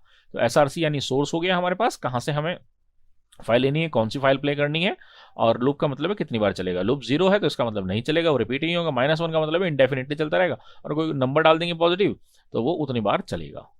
ये ध्यान रखिएगा कि ये इंटरनेट एक्सप्लोरर में काम करता है और किसी ब्राउजर पर ये काम नहीं करता। और मजे की बात ये है कि इंटरनेट एक्सप्लोरर भी अब ऑब्सोलीट कर दिया गया है। हाँ, कुछ पुराने विंडोज के वर्जन्स हैं जिनमें ये अवेलेबल है। अगर आप लेटेस्ट विंडोज 11 डाउनलोड करते हैं और इंस्टॉल करते हैं अपने कंप्यूटर में, तो आपको इंटरनेट एक्सप्लोरर भी देखने को नहीं मिलेगा। Now comes to embed tag. Embed करने के लिए एक एम्बेड टैग भी यूज किया जा सकता है अगर हम ऑडियो या वीडियो दोनों के लिए अवेलेबल है। सेम ही है, थोड़े से पैरामीटर्स का फर्क आता है। एम्बेड टैग लिखेंगे एंड देन आप जो उसके बाद देख रहे हैं ये इसकी प्रॉपर्टीज और वैल्यूज है। क्या क्या प्रॉपर्टीज हैं, जैसे टाइप में बता रहे हैं किस टाइप की हमारी ऑडियो है एंड देन उसका स्लैश करके MIDI या फॉर्मेट, जो भी फॉर्मेट है उसका, MP3 या जो भी है। देन सोर्स में बताएंगे उस फाइल का नाम, अगर कोई पाथ भी है तो पाथ भी दे देंगे। एंड इसी तरीके से विड्थ और हाइट की जरूरत पड़ती है अगर हम चाहते हैं कि उसके ऑडियो के जो बटन्स हैं वो भी शो हों। हिडन ट्रू का मतलब है, अगर हिडन ट्रू कर दिया यानी उसके बटन्स वगैरह शो नहीं होंगे, फॉल्स कर देंगे तो दिखा देगा। ऑटो स्टार्ट ट्रू का मतलब है ऑटोमेटिक चलने लगेगा। लूप इनफाइनाइट मैंने बता दिया कि वो अपने आप ऑटोमेटिकली एक बार खत्म होने के बाद, पूरा होने के बाद दोबारा चलेगा। तो ये आपके इसके डिटेल्स हैं, आप इससे भी यहाँ से समझ सकते हैं। और बाकी मैंने आपको बताया दिया कि किस प्रॉपर्टी या एट्रीब्यूट का क्या मतलब है, उसमें क्या पॉसिबल वैल्यूज है और उसका क्या मतलब है। Next is object tag. Object tag का यूज करके भी हम ऑडियो फाइल को एम्बेड कर सकते हैं। सेम है, थोड़ा सा डिफरेंस आता है। जैसे डाटा, यहाँ पर सोर्स की जगह डेटा आ गया पैरामीटर, और वही चीज है यानी हम क्या डेटा या क्या फाइल इसमें पास कर रहे हैं, टाइप क्या है उसका, पैरामीटर थोड़े थोड़े से अलग हो सकते हैं। इसी तरीके से विड्थ है, विड्थ और हाइट कितनी रहेगी, एंड ये सब आपके जो है इसमें हम ऑब्जेक्ट टैग के थ्रू भी एम्बेड करवा सकते हैं। तो ये थोड़ी सी आपने जो चीज़ याद रखनी है, क्योंकि इससे रिलेटेड क्वेश्चंस भी काफ़ी आ चुके हैं।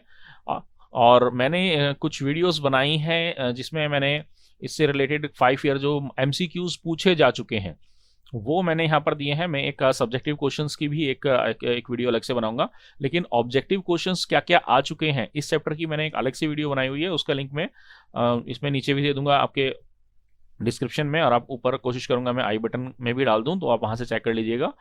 तो इसकी मैं ऑलरेडी जो है क्वेश्चंस कैसे कैसे आएंगे आपके, वो ऑलरेडी वीडियो मैं बना चुका हूं। थोड़ी पुरानी वीडियो है लेकिन वो बहुत मेहनत से बनाई हुई वीडियो है, सारे क्वेश्चन कलेक्ट करके किस तरीके से सीक्वेंस में बनाए हुए हैं मैंने। तो उससे आपको बहुत हेल्प मिलेगी, उसको जरूर देखिएगा कि किस तरह क्वेश्चन से। उसमें से आपको ऐसा नहीं है कि सब्जेक्टिव में वो हेल्प नहीं करेंगे मैंने, क्योंकि कई बार सब्जेक्टिव क्वेश्चंस आपके ऐसा होता है जैसे 3 मार्क्स का क्वेश्चन है तो उसमें 3 अलग अलग क्वेश्चंस हैं, तो वो मैंने 1 मार्क्स के आ रहे हैं, तो वो आपको लगेगा कि वो MCQs बेस्ड आ रहे हैं या आपका 1 मार्क्स के हैं, बट तो सब्जेक्टिव में भी वो उस तरीके से पूछे जा सकते हैं। तो इस तरह का एग्जैक्ट क्वेश्चन आया हुआ है कि ऑब्जेक्ट टैग आपको दे दिया और ये पूछा गया कि अगर हम इसमें जो है तो लूप इक्वल्स टू 0 कर देते हैं या इनफाइनाइट कर देते हैं तो उसका क्या मतलब बनता है। तो वो चीज़ें आपको यहाँ पर पता होनी चाहिए। ऑब्जेक्ट टैग की एक और जो है यहाँ पर ऑडियो को एम्बेड करने के लिए ही एक लॉन्ग फॉर्म है आपकी, जिसमें हम ऑब्जेक्ट टैग के अंदर जो डिस्क्रिप्शन है वो थोड़ी सी परम टैग के अंदर देते हैं। जैसे परम नेम सोर्स है तो सोर्स की क्या वैल्यू है, ऐसे ही ऑटो प्ले है तो उसकी वैल्यू क्या है, फॉल्स है या ट्रू है, ऑटो स्टार्ट है तो ऑटो स्टार्ट की वैल्यू कितनी है, बीजी कलर को भी दे रहे हैं तो वो कौन सा है। तो ये अलग अलग फॉर्मेट इसलिए यूज किए जाते हैं क्योंकि कई बार अब हमें तो नहीं पता ना कि हमारा जो यूजर है वो कौन से ब्राउजर में चलाएगा उसको। तो अलग अलग ब्राउजर जो है वो अलग, कोई ऑब्जेक्ट को सपोर्ट करता है, कोई एम्बेड को सपोर्ट करता है, तो इसलिए हम कई बार मल्टीपल फॉर्मेट यूज करते हैं। ए टैग दे रखा है, ये ए टैग का मतलब है वो एंकर टैग है, वैसे तो लिंक बनाने के लिए यूज होता है। तो यहाँ पर अगर वो नहीं चलेगा तो वो क्लिक करेगा इस पर, एक लिंक जनरेट हो जाएगा तो वहां से वो उसको प्ले कर पाएगा। Next is embedding video. Audio के बाद वीडियो कैसे एम्बेड करेंगे, तो वीडियो एम्बेड करने के लिए भी हमारे पास एक तो एम्बेड टैग है, सेम एम्बेड टैग है, सिर्फ आपका उसमें टाइप चेंज हो जाएगा, वीडियो और वीडियो का फॉर्मेट आ जाएगा, सोर्स सेम रहेगा, जो भी फाइल का नाम रहेगा, विड्थ हाइट रहेगी, उसकी वैल्यू सेम रहेगी बिल्कुल। तो हम एम्बेड टैग का भी यूज कर सकते हैं वीडियो को अपनी वेबसाइट में लगाने के लिए। और इसी तरीके से हम ऑब्जेक्ट टैग का यूज कर सकते हैं, उसमें भी सेम पैरामीटर्स हैं, सिर्फ टाइप आपका वीडियो आ जाता है और फाइल का नाम और फॉर्मेट चेंज हो जाएगा। Embed video from YouTube, YouTube से अगर हमको एम्बेड करना चाहते हैं तो आजकल जो सबसे ज्यादा पॉपुलर और कॉमन है वो है आई फ्रेम टैग। अगर आप यूट्यूब पे जाकर भी देखेंगे, शेयर पर क्लिक करेंगे तो वहां पर आपको एक एम्बेड का ऑप्शन जरूर मिलेगा, उस पर क्लिक करेंगे तो आपको सेम इसी तरह का कोड मिलेगा। इस कोड को आप अपनी वेबसाइट में as it is copy paste करेंगे तो आपकी यूट्यूब की फाइल जो है, जो वीडियो है, वो आप अपनी वेबसाइट में चला पाएंगे। तो पैरामीटर्स जो है वो नाम से ही पता चल रहा है, अलाउ फुल स्क्रीन या फुल स्क्रीन कर सकते हैं आप, विड्थ हाइट कितनी होनी चाहिए, सोर्स कहाँ से उठाना है, टाइटल क्या देना है उसका, फ्रेम पे बॉर्डर चाहिए नहीं चाहिए। अलावा में इसमें अलग अलग तरह के सेंसर दे रखे हैं, आप कौन सा इनेबल करना चाहते हैं, क्योंकि हो सकता है आप किसी डिवाइस में चला रहे हो तो एक्सेलेरोमीटर चाहिए नहीं चाहिए, आपको गायरोस्कोप चाहिए नहीं चाहिए, तो वो आप इनेबल कर सकते हैं यहाँ से।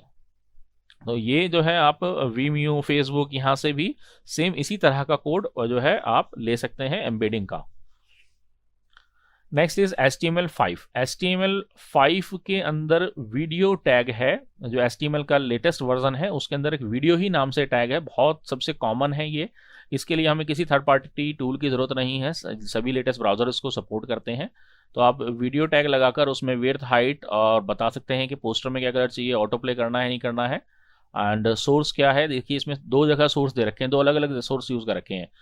कुछ ब्राउजर MP4 को सपोर्ट करते हैं, कुछ OGG को सपोर्ट करते हैं, तो उसके लिए आपने दो अलग अलग सोर्स दे दिए, जो सा ब्राउजर इसको सपोर्ट करेगा वो वीडियो यहाँ सपोर्ट हो जाएगा, और अगर दोनों ही सपोर्ट नहीं करेगा तो आपका जो मैसेज है वो शो हो जाएगा।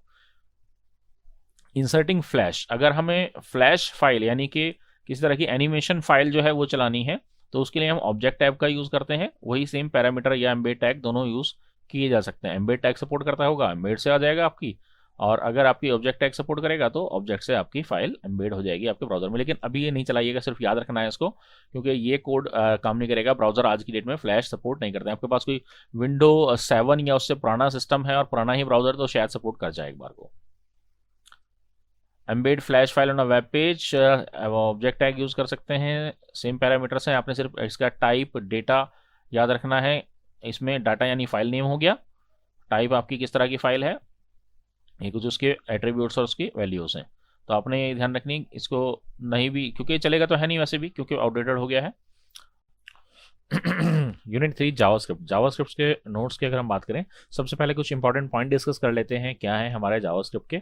जावास्क्रिप्ट जो है वो एक इंटरप्रेटेड कंप्यूटर प्रोग्रामिंग लैंग्वेज है, इस चीज़ का याद रखिएगा, ये पॉइंट है मेन। दूसरा जो है, ये स्टार्टिंग में जो इम्प्लीमेंट की गई थी ये क्लाइंट साइड स्क्रिप्ट के तौर पर की गई थी, ताकि जो यूज़र है वो इंटरेक्ट कर सके आपके वेबसाइट से, और ब्राउज़र को कंट्रोल किया जा सके इसके थ्रू, और जो भी हमें डॉक्यूमेंट के अंदर कोई कंटेंट चेंज करने हैं वो करवा सके, क्योंकि उससे पहले फिक्स कंटेंट होते थे, जो वेबसाइट बना दी वो बन गई बस फिक्स्ड, उसमें कोई और चेंजेस नहीं किया जा सकते थे डायनामिकली। तो वो डायनामिकली चेंजेस जो है हम जावास्क्रिप्ट के थ्रू करते हैं। ये आपके कह सकते हैं कि टाइटली बाउंडेड है या इंटीग्रेटेड है HTML के साथ, और ब्राउज़र ही इसको इंटरप्रेट करता है, कोई अलग से सॉफ्टवेयर की ज़रूरत नहीं पड़ती है। इसके थ्रू हम गेम डेवलपमेंट और डेस्कटॉप एप्लीकेशन बना सकते हैं। क्रॉस प्लेटफॉर्म है, यानी किसी ब्राउज़र पर चल जाएगा, object oriented descriptive programming language है, स्मॉल है, लाइट वेट है। इसके अलावा जो लास्ट लाइन है ये इंपॉर्टेंट है, not useful as a stand alone language. Stand alone language के तौर पर यूज़ नहीं हो सकते, यानी खाली जावास्क्रिप्ट में आप प्रोग्राम नहीं बना सकते हैं। बुक के अकॉर्डिंग ये लाइन सही है, बुक के अकॉर्डिंग एग्जैक्ट।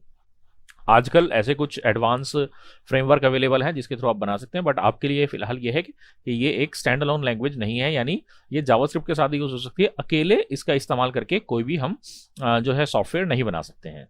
एप्लीकेशन क्या है, कहाँ कहाँ यूज़ होती है, आपकी मल्टीमीडिया एप्लीकेशन बनाने में यूज़ होती है, आपकी जो पेजेस हैं उसको डायनेमिक बनाने की यूज़ होती है, यूज़र से इंटरेक्ट करने में यूज़ होता है इसका, और बहुत सारे अलग अलग इसके एक्सटेंशंस अवेलेबल हैं जो अलग अलग पर्पज़ के लिए यूज़ किए जाते हैं। क्लाइंट साइड जावास्क्रिप्ट जो है वो ब्राउज़र को और डोम को कंट्रोल करती है, जो सर्वर साइड स्क्रिप्ट है वो आपकी एप्लीकेशन या सर्वर से जो डाटाबेस लाना ले जाना, उसको कंट्रोल करना, वो सब काम आपका सर्वर साइड जावास्क्रिप्ट करती है। हिस्ट्री क्या है जावास्क्रिप्ट की, ये 1995 में ब्रेंडन नीच ने नेटस्केप के अंदर बनाया था, और उसी कंपनी के अंदर रहते हो। नेटस्केप का एक नेविगेटर के नाम से ब्राउज़र भी था। तो फर्स्ट रिलीज इसका नेटस्केप 2 के साथ आया था 1996 के अंदर। इनिशियली इसको लाइव स्क्रिप्ट कहा जाता है, इसका नाम था, और बाद में इसका जावा जो प्रोग्रामिंग लैंग्वेज है जो सन माइक्रो सिस्टम की है, जावा लैंग्वेज, उससे इंस्पायर होकर इसका नाम जावा स्क्रिप्ट कर दिया गया था। अदरवाइज इसका नाम लाइव स्क्रिप्ट था। लेकिन ये ध्यान रखिएगा, जावा और जावा स्क्रिप्ट का कोई रिलेशन नहीं है, दोनों बिल्कुल अलग अलग लैंग्वेजेस हैं। Enable web authors to design interactive website बना सकते हैं जो भी डेवलपर्स हैं वो इसका इस्तेमाल करके, और जो डायनेमिक कंटेंट है वो मॉडिफाई कर सकते हैं। एक ओपन लैंग्वेज है, यानी कि इसकी लाइसेंस परचेज करने की जरूरत नहीं पड़ती है, कोई भी इसकी कोडिंग को यूज़ कर सकता है। इंटरप्रेटेड और एग्जीक्यूट जो है वो ब्राउज़र के थ्रू की जाती है, और ब्राउज़र ही इसको जो है की ज़रूरत पड़ती है, और किसी सॉफ्टवेयर की ज़रूरत नहीं पड़ती है हमें इसके लिए। लिमिटेशंस क्या है? इसके लिए हम कह सकते हैं कि फुल फ्लैज इसमें या उसको तरीके से यूज़ नहीं किया जा सकता है। इसको जब जो भी चेंजेस हैं उसके लिए हमें वेट करना पड़ता है। इट हैज़ लिमिटेड, इसकी जो फंक्शनलिटी है वो लिमिटेड है up to some point. It can cost more to upgrade करने में जो है कॉस्ट लगती है। इसको स्केल यानी बढ़ाया नहीं जा सकता है। अगर आपको कोई डाटा है जो अलग से चाहिए तो उसके लिए थोड़ी सी दिक्कत आती है। अट्रैक्टिव और इंटरेक्टिव कम है, इसकी कुछ लिमिटेशंस हैं। स्टैटिक और डायनेमिक वेबसाइट, ये क्वेश्चंस कई बार आ जाता है आपके, तो ध्यान रखिएगा। स्टैटिक वेबसाइट क्या होती है? जहाँ पर कंटेंट जो है वो रन टाइम पर चेंज नहीं होते हैं वेब पेज के, और डायनेमिक में रन टाइम यानी कि यूज़र यूज़ कर रहा है, यूज़ करते करते नए कंटेंट आ जाएंगे, यानी उसने कोई नए पेज के लिए रिक्वेस्ट नहीं करी फिर भी आ गए। No interaction with database possible, static में डाटाबेस के साथ कोई इंटरेक्शन पॉसिबल नहीं है, जबकि डायनेमिक के अंदर डाटाबेस में से कंटेंट आते हैं। It is faster to load, इसका जो है टाइम फास्टर है, कंटेंट कम होते हैं इसमें, जबकि डायनेमिक स्लोवर होती है। चीपर होती है आपकी स्टैटिक, और डायनेमिक आपकी कॉस्टलियर होती है। इसमें कंटेंट मैनेजमेंट जैसा कोई सिस्टम नहीं होता है स्टैटिक के अंदर, जो फिक्स कंटेंट है, जबकि डायनेमिक के अंदर हम बना सकते हैं CMS। इसमें हम HTML, CSS और कुछ लिमिटेड जावास्क्रिप्ट का इस्तेमाल करते हैं, जबकि डायनेमिक के अंदर हम बहुत सारी जो है दूसरे जावास्क्रिप्ट की एडवांस फ्रेमवर्क्स वगैरह जैसे Node.js वगैरह यूज़ करते हैं, PHP और बहुत सारी हैं, इनका हम इस्तेमाल कर सकते हैं। इसमें जो कंटेंट है डिलीवरी की, जो जैसे लोड हुआ दैट्स इट, आपको मिल गया, वो सेम रहेंगे हमेशा जब भी आप लोड करेंगे, जबकि इसमें हो सकता है अलग अलग यूज़र को अलग अलग टाइम पे अलग अलग कंटेंट मिले। तो ये कुछ आपके डिफरेंसेस है स्टैटिक और डायनेमिक वेबसाइट में। सर्वर साइड स्क्रिप्ट और क्लाइंट साइड जावास्क्रिप्ट में क्या डिफरेंस है? क्लाइंट साइड का मतलब है जो रन आपकी क्लाइंट की मशीन पर ब्राउजर पर रन करता है वो क्लाइंट साइड स्क्रिप्ट होती है, और जो आपका सर्वर पर एग्जीक्यूट होता है वेब सर्वर पर, जहाँ पर वेबसाइट स्टोर है एक्चुअल में, वो आपका सर्वर साइड स्क्रिप्ट होती है। एडवांटेज क्या है जावास्क्रिप्ट के? जावास्क्रिप्ट वही आपकी वेबसाइट को डायनेमिक बनाने में काम आ सकती है। आपके इवेंट्स पर जो है क्या, किस इवेंट पर क्या हमें एक्शन परफॉर्म करना है उसके लिए काम आ सकती है। आपके HTML के जो कंटेंट है उसको चेंज करने के काम आ सकती है। डाटा की वैलिडेशन चेक करने पर, कि भाई सर्वर पर जाने से पहले हम चेक कर लेंगे यूज़र ने जो डाटा एंटर किया है वो सही एंटर किया है या नहीं किया है। और आपकी जो मॉडर्न वेब एप्लीकेशन है बनाने में, उसमें भी आजकल इसका काफ़ी ज़्यादा यूज़ है। Now writing the first JavaScript program, अगर हम जावास्क्रिप्ट प्रोग्राम बना रहे हैं तो उसमें हमारे पास दो तरीके हैं, इंटरनल स्क्रिप्ट और एक्सटर्नल स्क्रिप्ट। इंटरनल स्क्रिप्ट क्या होती है? बेसिकली इंटरनल स्क्रिप्ट में हम हमारे HTML पेज के ही अंदर एक स्क्रिप्ट टैग लगाते हैं। इसमें type equals to tag slash JavaScript लिखें नहीं लिखें चल जाता है, और उसमें जो भी हमें स्क्रिप्ट टैग के अंदर लिखना है सारा स्क्रिप्ट टैग के अंदर ही लिखते हैं। तो ये इंटरनल स्क्रिप्ट होती है। इसे हम हेड टैग के अंदर या बॉडी टैग के अंदर भी लगा सकते हैं। तो ये इंटरनल जावास्क्रिप्ट लगाने का तरीका है। दूसरा है आपका एक्सटर्नल स्क्रिप्ट। एक्सटर्नल स्क्रिप्ट में हम क्या करते हैं, एक अपने वेब पेज के अंदर हेड टैग के अंदर स्क्रिप्ट टैग लगा के हम उसमें वही टाइप स्लैश जावास्क्रिप्ट करेंगे, लेकिन सोर्स बता देते हैं, यानी हमारी जो स्क्रिप्ट है वो यहाँ पर नहीं है, वो एक दूसरे एक्सटर्नल लिंक है, तो उस स्क्रिप्ट का नाम दे देते हैं .js, उसकी एक्सटेंशन होती है। और फिर एक अलग से फाइल बनाई जाती है जिस भी नाम से हम बना रहे हैं, जैसे यहाँ पर हमारे पास सिंपल मेथड के नाम से था, और उसके अंदर हमें जो भी कोड लिखना होता है, स्क्रिप्ट टैग लगने की जरूरत नहीं होती, हम जो भी कोड लिखना चाहते हैं उसी के अंदर लिख सकते हैं। तो ये दो तरीके हैं आपकी जावास्क्रिप्ट लिखने के, एग्जाम में आ सकता है, इनका ध्यान रखिएगा। वेरिएबल इन जावास्क्रिप्ट, जावास्क्रिप्ट के अंदर वेरिएबल क्या होता है, यानी यहाँ से आपकी एक्चुअल जावास्क्रिप्ट स्टार्ट होती है वेरिएबल से। वेरिएबल आप सोच सकते हो ऐसा कंटेनर या कंप्यूटर की मेमोरी, जहाँ पर आप कुछ डेटा स्टोर करने वाले हैं, जो भी प्रोसेसिंग करनी है, डाटा की प्रोसेसिंग ही होती है बेसिकली। तो डाटा को टेम्परेली स्टोर करने के लिए हमें एक जगह चाहिए होती है, उसका हम कुछ नाम रखते हैं जिसको आइडेंटिफायर किया जाता है। तो इसके अंदर तीन चीज़ें होती हैं, डाटा आइडेंटिफायर, स्कोप और डाटा टाइप, यानी किस तरह का डाटा स्टोर करने वाले हैं, कहाँ तक वो कोड में एक्सेसिबल होगा, वो स्कोप कहलाता है, और उसका नाम जिससे हम उसे यूज़ करेंगे। तो ये तीन चीज़ें होती हैं आपकी वेरिएबल की। जैसे हम लिखते हैं एज इक्वल्स टू 32, तो इससे पता लग रहा है कि हमारे पास हम किसी की एज 32 स्टोर करवा रहे हैं। वेर एज 32 ये भी लिखेंगे, दोनों तरीके ठीक है, कोई दिक्कत नहीं है। हाँ, एक लेट कीवर्ड भी होता है, बट आपके सिलेबस में नहीं है, इसको भूल जाना है, इसको इससे भी कर सकते हैं हम। डायरेक्ट भी हम ऐसे भी लिख सकते हैं, name equals to Amit Kumar. अब अमित कुमार जो है वो एक वर्ड है, तो जहाँ पर भी हम लेटर्स या वर्ड का यूज़ करेंगे वहाँ डबल कोट्स का यूज़ करेंगे, ये ध्यान रखिएगा। पास कोड है, कुछ भी है जहाँ पर अल्फा न्यूमेरिक आ रहा है तो वहाँ पर हम डबल कोट्स यूज़ करते हैं, स्ट्रिंग बोलते हैं इसको बेसिकली।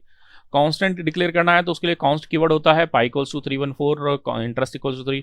यहाँ पर ये डिफरेंस है आपके जो वैर से और कांस्ट से करते हैं। कांस्ट में से हमने जो डिक्लेयर किया वो बाद में चेंज नहीं होगा, वो फिक्स रहेगा थ्रू आउट द प्रोग्राम। जबकि हम एज चाहें तो प्रोग्राम में जितनी बार चाहें चेंज कर सकते हैं, नेम है, पासकोड है, क्योंकि उसमें हमने कांस्ट कीवर्ड यूज़ नहीं किया है। वेरिएबल का जब हम नेम रखते हैं तो यहाँ पर ये ध्यान रखने वाली बात है, क्या क्या है इंपॉर्टेंट पॉइंट। जावास्क्रिप्ट का जो नेम होता है वेरिएबल का, वो केस सेंसिटिव होता है, यानी अगर आपने नेम में एन कैपिटल कर दिया तो वो एक अलग वेरिएबल बन जाएगा। अगर आपने डिक्लेयर करते हुए उसका नाम स्मॉल एन रखा से नेम लिखा या स्मॉल लेटर में लिखा और बाद में कैपिटल लेटर में आप एक्सेस करना चाहेंगे तो वो मना कर देगा कि ऐसा कोई वेरिएबल एग्जिस्ट ही नहीं करता है। Variable must begin with underscore और लेटर्स ओनली। जो वेरिएबल स्टार्ट होगा वो हमेशा अंडरस्कोर या लेटर से ही स्टार्ट होगा, यानी नंबर से या स्पेशल सिंबल से आप नहीं स्टार्ट कर सकते हैं। और रिजर्व्ड कीवर्ड जो है आप उनका यूज़ नहीं कर सकते, यानी 16, 17 या 24 के अराउंड कुछ जैसे फोर हो गया, लेट हो गया, कॉन्स्ट हो गया, वेर हो गया, इन नाम से वेरिएबल का नाम नहीं रख सकते हैं जो रिजर्व वर्ड है। स्कोप की अगर हम बात करें, 3 टाइप्स का स्कोप होता है, यानी कहाँ तक वो एक्सेस हो सकता है। ब्लॉक, फंक्शन और ग्लोबल, 3 तरह का स्कोप होता है बेसिकली। ब्लॉक का मतलब होता है कि आप जिस ब्लॉक में या डबल कोट्स के अंदर आपने इसको एक्सेस किया है उसी के अंदर वो एक्सेस होगा। और फंक्शन यानी फंक्शन के अंदर होगा। ग्लोबल का मतलब है कि वो पूरे प्रोग्राम में कहीं पर भी यूज़ किया जा सकता है। डेटा टाइप्स, डेटा टाइप्स क्या होते हैं, डेटा किस तरह का डेटा वो होल्ड करने वाला है वो डेटा टाइप डिफाइन करता है। तो यहाँ पर हमारे पास जो मेन डेटा टाइप्स है उसमें नंबर आता है, नंबर में आपके इंटीजर और जो आपके डेसिमल पॉइंट वाले कैसे भी नंबर हो सकते हैं। स्ट्रिंग के अंदर सिंगल कैरेक्टर भी हो सकता है, आपके मल्टीपल कैरेक्टर्स भी हो सकते हैं, और मतलब एक वर्ड या सेंटेंस भी हो सकता है। इसको हम सिंगल कोट या डबल कोट्स दोनों में ले सकते हैं। बूलियन होता है, बूलियन के अंदर ट्रू या फॉल्स 2 ही वैल्यू आती हैं, इसके अलावा कोई वैल्यू नहीं आती। जहाँ पर हमें ट्रू फॉल्स स्टोर करवाना था वहाँ हम बूलियन डेटा टाइप का यूज़ करते हैं, याद रखिएगा। इसके अलावा हमारे पास अनडिफाइंड डेटा टाइप होता है। अनडिफाइंड का मतलब है कि मैंने एक वेरिएबल डिक्लेयर कर दिया वेर टोटल, अब जब तक इसमें मैंने कोई वैल्यू स्टोर नहीं करी तो मैंने इसका डाटा टाइप तो डिफाइन ही नहीं किया। तो यहाँ पर अगर हम इसका टाइप ऑफ वेरिएबल से डाटा टाइप चेक करेंगे तो ये हमें इसका अनडिफाइंड बताएगा। ऐसे नल होता है, नल हम किसी वेरिएबल में एग्जैक्टली नल डालते हैं, यानी उसकी एग्जिस्टिंग वैल्यू अब जो है कुछ नहीं है, उसमें नल है प्रेजेंट। तीसरा ऑब्जेक्ट होता है, जब भी हम कोई ऑब्जेक्ट क्रिएट करते हैं तो वो ऑब्जेक्ट डेटा टाइप होता है बेसिकली। तो ये आपके 6 डेटा टाइप्स हैं जो जावास्क्रिप्ट सपोर्ट करता है। ऑपरेटर्स, ऑपरेटर्स जो ऑपरेशंस परफॉर्म करने के लिए होते हैं, मैथमेटिकल ऑपरेशन है basically, plus minus multiply divide, ये सब आपके होते हैं, इनको हम बोलते हैं प्लस माइनस मल्टीप्लाई डिवाइड को आपके relation operator. Assignment operator, assignment में हमारे पास जो यहाँ पर इक्वल्स टू है that is A equals to B, A की वैल्यू जो है वही बी की वैल्यू है, या बी की वैल्यू हम ए के इक्वल लगाना चाहते हैं। तो ए इक्वल्स टू 5 का मतलब है ए वेरिएबल में 5 डाल रहे हैं, तो असाइन करने के लिए हम इसका यूज़ करते हैं असाइनमेंट ऑपरेटर का। इसी तरीके से ये बाकी भी असाइनमेंट ऑपरेटर्स हैं, इनका ध्यान रखिएगा। अर्थमेटिक ऑपरेटर्स में हमारे पास वही मैंने कहा जो प्लस माइनस मल्टीप्लाई डिवाइड, ये सारे आपके डबल ये आपके जो प्लस प्लस है इसको बोलते हैं इंक्रीमेंट, और माइनस माइनस को डिक्रीमेंट ऑपरेटर बोलते हैं। जो ये परसेंटेज साइन वाला है इसको हम मॉडलेस बोलते हैं। कंपैरिजन ऑपरेटर, इनकी ना डिटेल में मैंने अलग से भी वीडियोस बनाई हुई हैं, और क्योंकि रिवीजन है तो इसलिए हम थोड़ा सा फास्ट जंप कर रहे हैं। कंपैरिजन ऑपरेटर्स में हमारे पास double equals to, not equals to, और ये आपका less than equals to, greater than equals to और ट्रिपल इक्वल्स टू, ये सब आता है। ट्रिपल इक्वल्स टू भी आपका सेम ही होता है, बस वो केस सेंसिटिव होता है, ये ध्यान रखिएगा। लॉजिकल ऑपरेटर्स, ये है ना एग्जाम में एक बार क्वेश्चन आ भी आया हुआ है कि double equals to triple equals to में क्या डिफरेंस है। लॉजिकल ऑपरेटर्स में आपके पास 3 है, एंड, और नॉट। लॉजिकल एंड, लॉजिकल और लॉजिकल नॉट। बिटवाइज ऑपरेटर्स में हमारे पास एंड, और, not, left shift, right shift, ये सारे आते हैं। कंडीशनल ऑपरेटर में हमारे पास यही सिंगल है, ये टर्नरी ऑपरेटर भी कहलाता है। इसमें 3 आर्ग्यूमेंट्स दिए जाते हैं, इसलिए इसको टर्नरी या कंडीशनल ऑपरेटर बोलते हैं।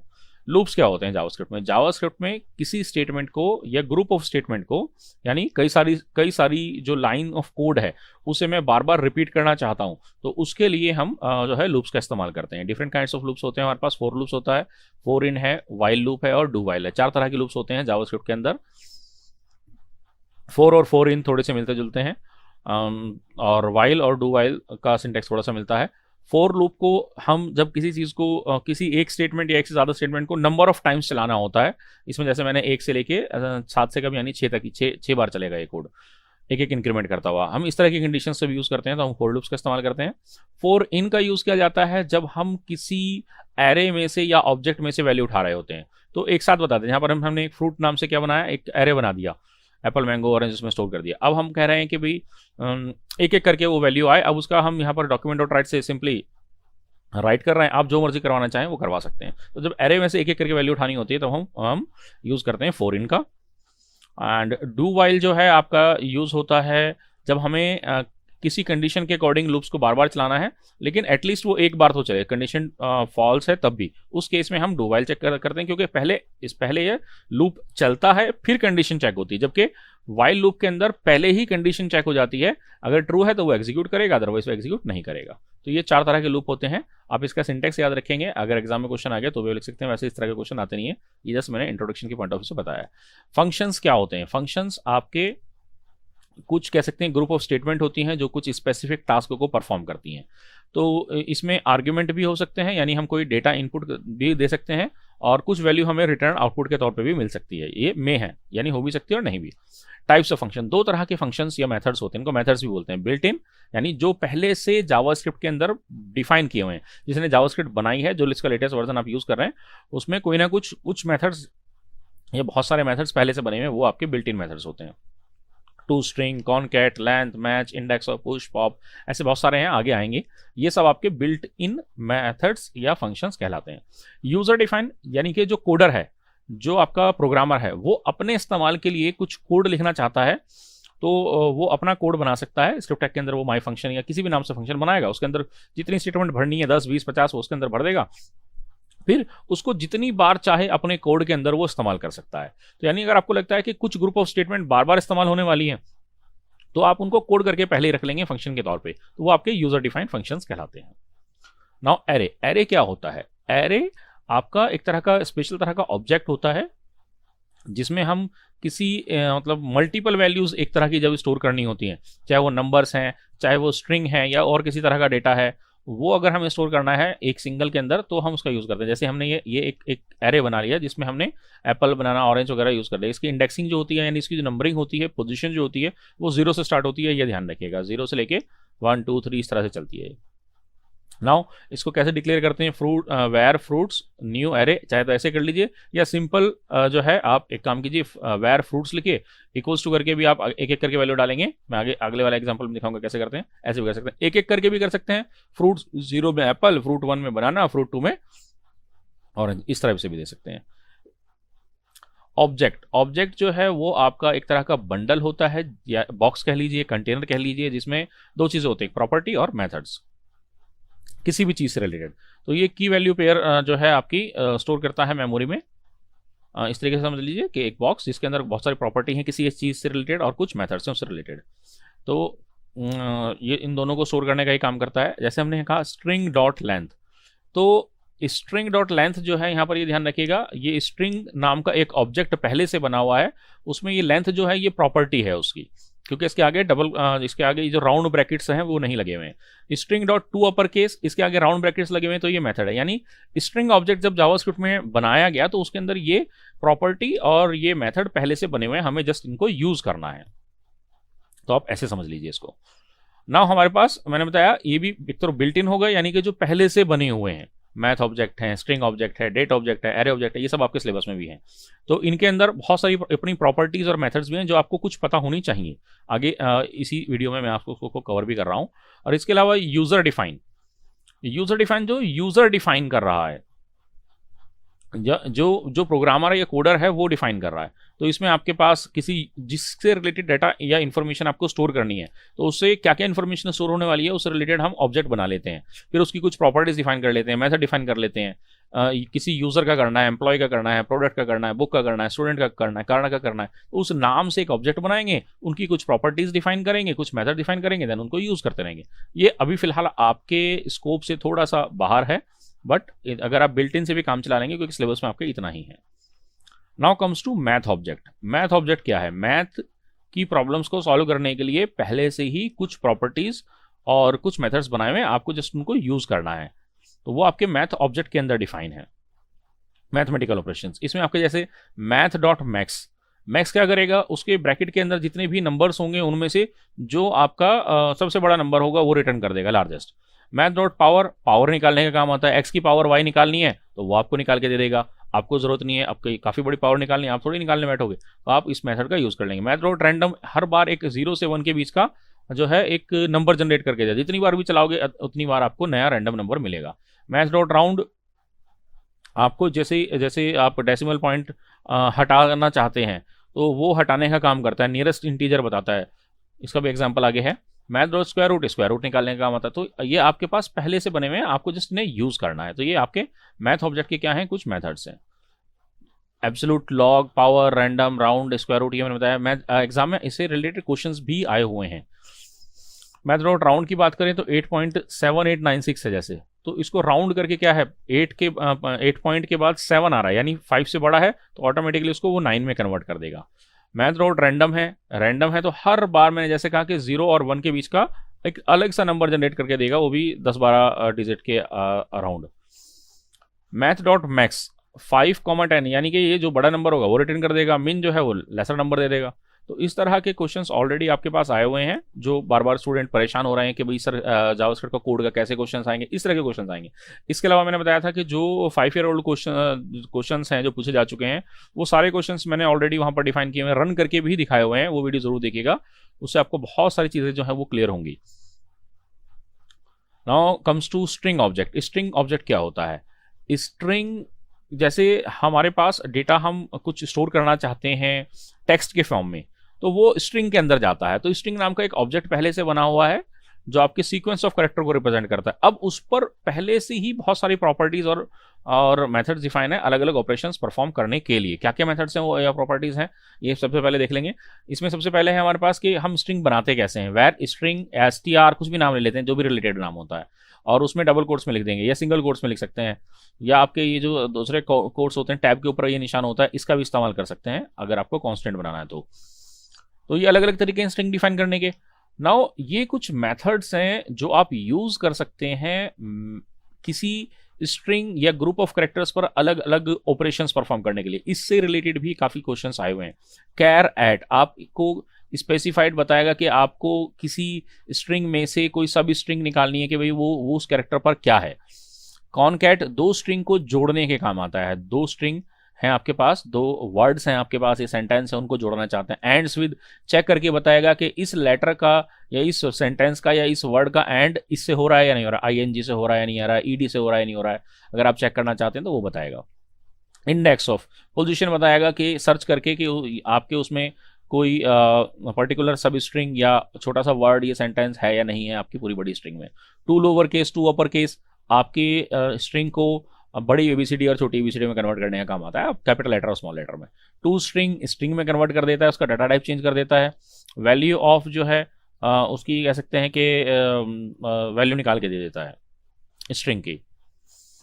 Now comes to next example है इसमें, जैसे वेर TXT हेलो वर्ल्ड है, एक हमने एक स्ट्रिंग ली। Document dot write TXT dot length. तो यहाँ पर ध्यान देने वाली बात यह है कि लेंथ में हमने यहाँ पर ब्रैकेट्स नहीं लगाए हुए हैं, यानी कि प्रॉपर्टी है स्ट्रिंग की, जो प्रॉपर्टी है लेंथ, तो ये हमें रिटर्न करके देगा टोटल वर्ड्स कितने हैं, टोटल काउंट करके 11। इस तरीके से STR हमने एक और स्ट्रिंग ली, कुछ भी ले सकते हैं, ऊपर TXT ले लिया, STR ले लिया। Hello welcome to my world. अब इसमें हम चेक कर रहे हैं कि वर्ल्ड जो है वो किस पोजीशन पे आ रहा है, तो वो उसकी जो एक कैरेक्टर या को काउंट करके बता देगा कि भाई 21वें वर्ड से कैरेक्टर से जो है वर्ल्ड नाम का एक जो है वर्ड आ रहा है। Var STR honesty is best policy ले ली। Document dot write STR dot match क्या करेगा, सर्च करेगा कि है या नहीं है। पॉलिसी नाम का जो है उसे सर्च करना है तो वो पॉलिसी रिटर्न कर देगा, अदरवाइज नल आ जाएगा इसमें आउटपुट। अगर वो नहीं मिलेगा तो ऐसा कुछ मैच करेंगे जो वहाँ है ही नहीं तो नल रिटर्न हो जाता है। यहाँ पर हमने एक स्ट्रिंग ले लिया हेलो तंजीम। अब हम यहाँ पर रिप्लेस करवाना चाहते हैं STR डॉट रिप्लेस हेलो से गुड मॉर्निंग को। तो अब जब हम नेक्स्ट उसमें STR को डिस्प्ले करवाएंगे या यूज करेंगे तो STR की जो नई वैल्यू हो चुकी है वो गुड मॉर्निंग तंजीम हो चुकी है हेलो तंजीम की जगह, क्योंकि हमने यहाँ पर हेलो से गुड मॉर्निंग रिप्लेस कर दिया है। तो इस तरह के एग्जाम्पल्स ऑलरेडी जो है तो वो पूछे जा चुके हैं। उसकी प्रैक्टिस कैसे होगी, वो जो आपके क्वेश्चन वाली वीडियो है वो आपने जरूर करनी है। पारसेंट, इससे रिलेटेड काफी क्वेश्चंस आए हुए हैं। पारसेंट क्या है, ये एक ऐसा मेथड है जिससे हम डेटा के टाइप को चेंज करते हैं, यानी स्ट्रिंग हमारे पास है डेटा लेकिन नंबर्स हैं तो उसको एक्चुअल में नंबर्स टाइप में चेंज कर सकते हैं। जैसे 1 2 3 है, अब डबल कोट्स के अंदर है तो वो देखने में तो 1 2 3 है, लेकिन उस पर आप प्लस माइनस मल्टीप्लाई डिवाइड नहीं कर सकते, यानी अल्फाबेटिक जो आपके न्यूमेरिक ऑपरेशंस हैं अर्थमेटिक, वो ऑपरेशंस परफॉर्म नहीं कर सकते आप। जैसे रोल नंबर है, रोल नंबर कहाँ किसी को ऐड करना पड़ेगा, लेकिन मार्क्स है, मार्क्स को ऐड करना पड़ सकता है, मल्टीप्लाई करना पड़ सकता है। तो उस केस में हमें इनका डेटा का टाइप चेंज करना होता है। तो यहाँ पर 1 2 3 लिखा, कॉमा 10, 10 जो है ये ध्यान रखिएगा, यहाँ 10 का मतलब है हम इसको डेसिमल नंबर रीड कर रहे हैं, इसकी जगह 10 की जगह यहाँ पर 8 आ सकता है, तो वो इसको ऑक्टल नंबर रीड करेगा, देन उसको कन्वर्ट करेगा। अगर यहाँ पर 2 आ गया, 2 तो हो जाएगा, तो वो नॉट अ नंबर रिटर्न कर देगा, NaN रिटर्न कर देगा, क्योंकि यहाँ पर ऐसा कुछ है ही नहीं। आपको पता है 2 का मतलब होता है बाइनरी, अगर यहाँ 10 की जगह 2 आ जाता है तो उसका मतलब बाइनरी है, और बाइनरी के अंदर 2 और 3 आ ही नहीं सकते, 0 1 ही होते हैं खाली, तो वो NaN रिटर्न कर देगा या आपका नॉट अ नंबर रिटर्न कर देगा। तो ज़्यादातर तो आपको यहाँ 10 ही मिलेगा, बट अगर 10 की जगह यहाँ पर आपको 8 2 या 16 मिलता है, 16 का मतलब है हेक्साडेसिमल रीड करेगा, तो वो नंबर सिस्टम की नॉलेज आपको होनी चाहिए अगर आपका ऐसा क्वेश्चन आता है तो। अब जैसे यहाँ पर लिखा है 0 1 0 10, तो वो उसको 10 रिटर्न करेगा क्योंकि वो डेसिमल नंबर रीड कर रहा है, लेकिन इसी की जगह यहाँ पर जो है देखो यहाँ पर हमने 0 1 0 लिखा डबल कोट्स में, बट वो आपका हमने कोई इसमें डिफाइन नहीं किया, तो उसने उसको ऑक्टल की तरह ले लिया, 8 की तरह, और 0 1 0 जो है वो 8 रिटर्न करेगा, यानी आउटपुट जो आएगा वो डेसिमल में ये 8 समझेगा इसको। और अगर यहाँ पर मैं कॉमा लगा के 2 दे देता तो आंसर मेरे पास 2 आता, क्योंकि 0 1 0 बाइनरी में 2 होता है। पार्स इंट में देखो यहाँ पर 11 को 2 दिया, अब 11 2 का मतलब क्या है, मैंने जैसे कहा कि बाइनरी, तो बाइनरी में 1 1 जो है बाइनरी में 3 होता है बेसिकली, तो इस तरीके से यह आउटपुट आने वाला है। तो इसको थोड़ा सा आपको नंबर सिस्टम पता होगा तो ही आप इसको अच्छे से कर पाएंगे। 1 मार्क्स का क्वेश्चन इस तरह का भी आ ही जाता है। या इनवैलिड नंबर पूछ लेगा, तो आपको पता होना चाहिए कि बाइनरी में तो 0 1 ही आते हैं, ऑक्टल के अंदर 0 से 7 तक होते हैं। अब यहाँ पर जो ध्यान देने वाली बात है, जैसे यहाँ पर हेलो लिखा, या पहला कैरेक्टर अगर यहाँ पर ये 1 1 से पहले कुछ भी नंबर की जगह अल्फाबेट आ जाएगा,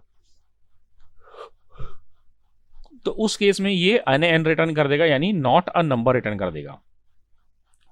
आउटपुट में 0 की जगह या भाई अनडिफाइंड कह लिए एक तरह से, तो यहाँ पर NaN रिटर्न करता है कि वो इनवैलिड इनपुट दे रहे हो आप इसको। और ध्यान से देने वाली बात है कि NaN में कुछ भी प्लस करें, माइनस करें, मल्टीप्लाई करें, डिवाइड करें, कोई भी अर्थमेटिक ऑपरेशन परफॉर्म करेंगे तो आउटपुट हमेशा NaN ही आएगा, क्योंकि एग्जाम में इस तरह का क्वेश्चन आया हुआ है, इसलिए मैंने यहाँ पर इसको एग्जाम्पल दिया है। Next comes to array. Array जैसे हमने पहले कहा कि मल्टीपल सीक्वेंस अगर हमें स्टोर करना होता है तो हम यूज करते हैं, जैसे हमने यहाँ पर डिक्लेयर करने का फ्रूट्स, इस तरीके से भी कर सकते हैं, फ्रूट्स या var fruits equals to apple mango orange. ये कुछ ऑपरेशंस हैं जो हम परफॉर्म कर सकते हैं, ज्वाइन कर सकते हैं, दो एरो को ज्वाइन के यूज करके, पॉप और पुश यूज कर सकते हैं, जिसमें हम लास्ट में कुछ एलिमेंट ऐड करना चाहते हैं तो पुश करेंगे, निकालना चाहते हैं तो पॉप करेंगे, रिवर्स करना चाहते हैं तो रिवर्स के लिए मेथड है, शिफ्ट करना चाहते हैं slice splice ice to string में कन्वर्ट करना है, अनशिफ्ट करना है या वैल्यू निकालनी है। एग्जाम्पल के लिए यहाँ हमारे पास एक हमने एरे ले लिए 3, देखो यहाँ पर एक फ्रूट नाम से लिया जिसमें हमने एप्पल मैंगो ऑरेंज स्टोर करवा दिया, एक वेजिटेबल नाम से लिया कुकुम्बर कैरेट रेडिश करवा दिया, ग्रेन नाम से लिया इसमें व्हीट और मेज करवा दिया। अब हम इसको कॉन्कैट यानी मर्ज करना चाहते हैं, तो हमने यहाँ लिखा var mix fruit dot concat. Fruit में हम मर्ज करना चाहते हैं, ऐड करना चाहते हैं, क्या ऐड करना चाहते हैं, वेजिटेबल कॉमा ग्रेन, एक है तो खाली वेजिटेबल लिख देंगे, कई सारे हैं तो कॉमा लगा के लिखते जाएंगे। तो अब हमारे पास अगर हम मिक्स की वैल्यू निकालेंगे कि मिक्स को प्रिंट करवाएंगे, मिक्स क्या है, तो हमारे पास जो फ्रूट से उसके आगे उसने वेजिटेबल वाला डाटा और उसके आगे ग्रीन वाला डाटा डाल देगा, तो एप्पल मैंगो ऑरेंज, उसके आगे कुकुम्बर कैरेट, उसके आगे रेडिश व्हीट मेज, इस तरीके से आ जाएगा। दूसरे एग्जांपल में हमने एक वेरिएबल एक और एरे लिया नेम नाम से, जिसमें जॉन मैरी ओलिवर अलाइस 4 नाम ऐड कर दिए। अब इसको हम नेम डॉट पॉप करा तो इसमें ऑटोमेटिकली जो लास्ट वाला था, जो अलाइस है, लास्ट वाला डाटा जो है वो रिमूव हो जाएगा। अब जो हम नेम को डिस्प्ले करेंगे तो हमारे पास जॉन मैरी ओलिवर आएगा। देखिए यहाँ पर मैंने किया नहीं है, मैंने सिर्फ समझाया है आपको कि इससे क्या फर्क पड़ रहा है, किस मेथड से क्या काम हो रहा है यहाँ पर। नेक्स्ट है हमारे पास वेर नेम सेम है अलाइस हेनरी जॉन लियो। नेम डॉट पुश, पुश का मतलब है हम एक नया जो डाटा है एलिमेंट है वो इसमें ऐड कर रहे हैं आयुष, तो वो बिल्कुल लास्ट में ऐड हो जाएगा। तो यहाँ पर हमारे पास देखिए एलाइस हेनरी जॉन लियो आयुष, लास्ट में आयुष ऐड हो गया अगर हम नेम को डिस्प्ले करेंगे तो। ना इसी तरीके से वेर डॉट अल्फाबेट है हमारे पास, जिसमें ZAKJHE इस तरीके से अल्फाबेट्स हैं। इसको रिवर्स करेंगे तो रिवर्स करने के बाद अल्फाबेट को हम डिस्प्ले करेंगे तो रिवर्स में आ जाएगा, उल्टा पीछे से आगे तक आ जाएगा। और ऐसे इसको सॉर्ट करेंगे अल्फाबेट्स डॉट सॉर्ट, तो ये अल्फाबेटिक ऑर्डर में आ जाएगा। इसमें देखो ए पहले आ गया, फिर EHJK जो अल्फाबेटिक ऑर्डर है उसमें आ जाएगा।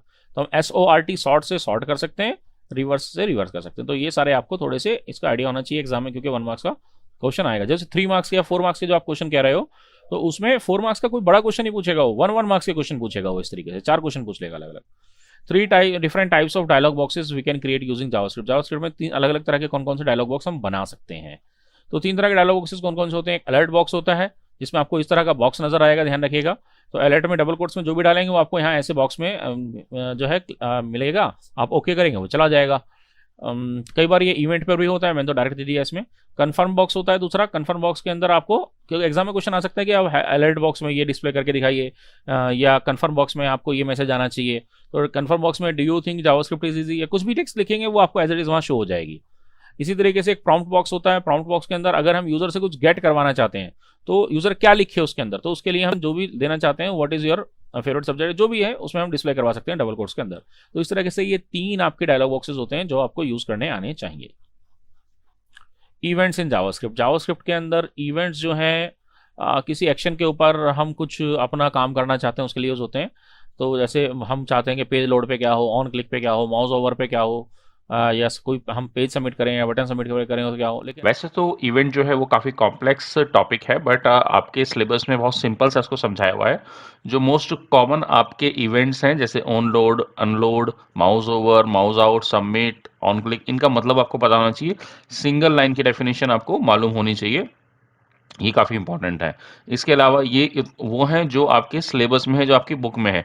इसके अलावा भी कुछ एडिशनल इवेंट्स मैंने आपको दिए हुए हैं, इनको भी आप एक बार देख सकते हैं कि मतलब इसमें होता क्या है बेसिकली, कि अगर बटन पर क्लिक हो तो क्या एक्शन परफॉर्म होना चाहिए, अगर पेज लोड होगा तो क्या एक्शन परफॉर्म होना चाहिए, आप सबमिट बटन पर क्लिक करेंगे तो क्या परफॉर्म होगा, अगर आप किसी ऑब्जेक्ट के ऊपर माउस को लेकर जाएंगे या माउस को हटाएंगे तो क्या इवेंट ऑक्यूर होना चाहिए, क्या एक्शन परफॉर्म होना चाहिए।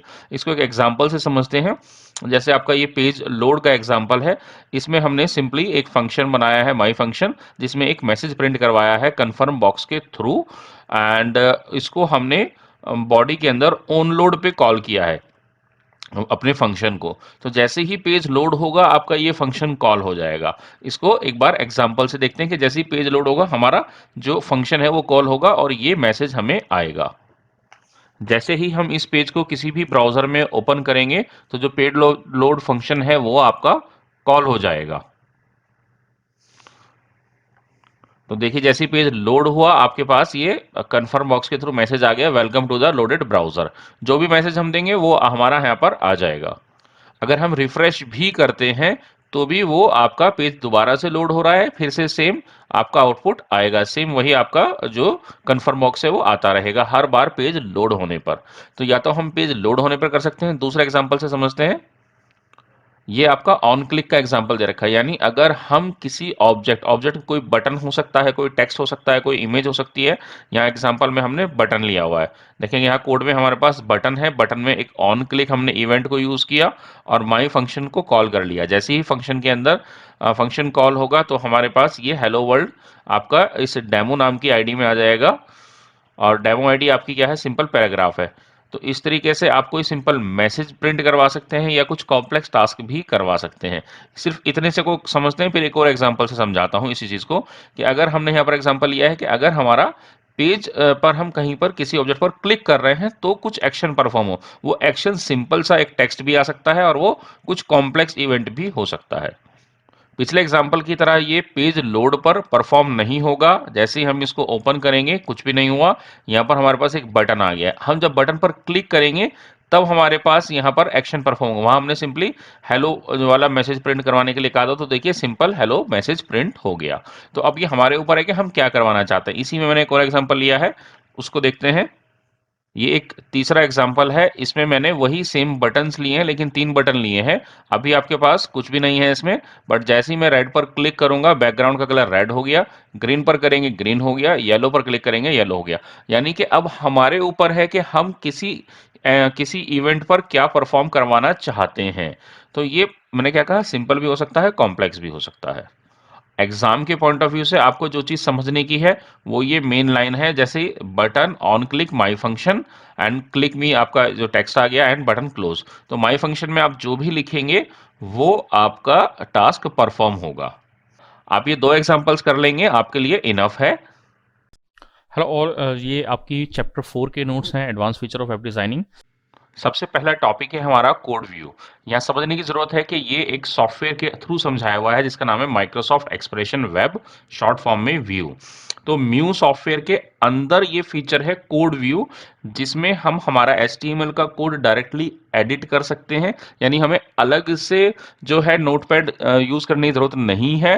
एंड इसमें काफ़ी सारी चीज़ें ऑप्शंस हैं जिसमें हम पूरे वेबसाइट का स्ट्रक्चर मैनेज कर सकते हैं, कंटेंट मैनेज कर सकते हैं और वेबसाइट को एडिट कर सकते हैं। इसमें हमें अलग अलग व्यूज मिलते हैं, जिनमें से एक व्यू कोड व्यू है।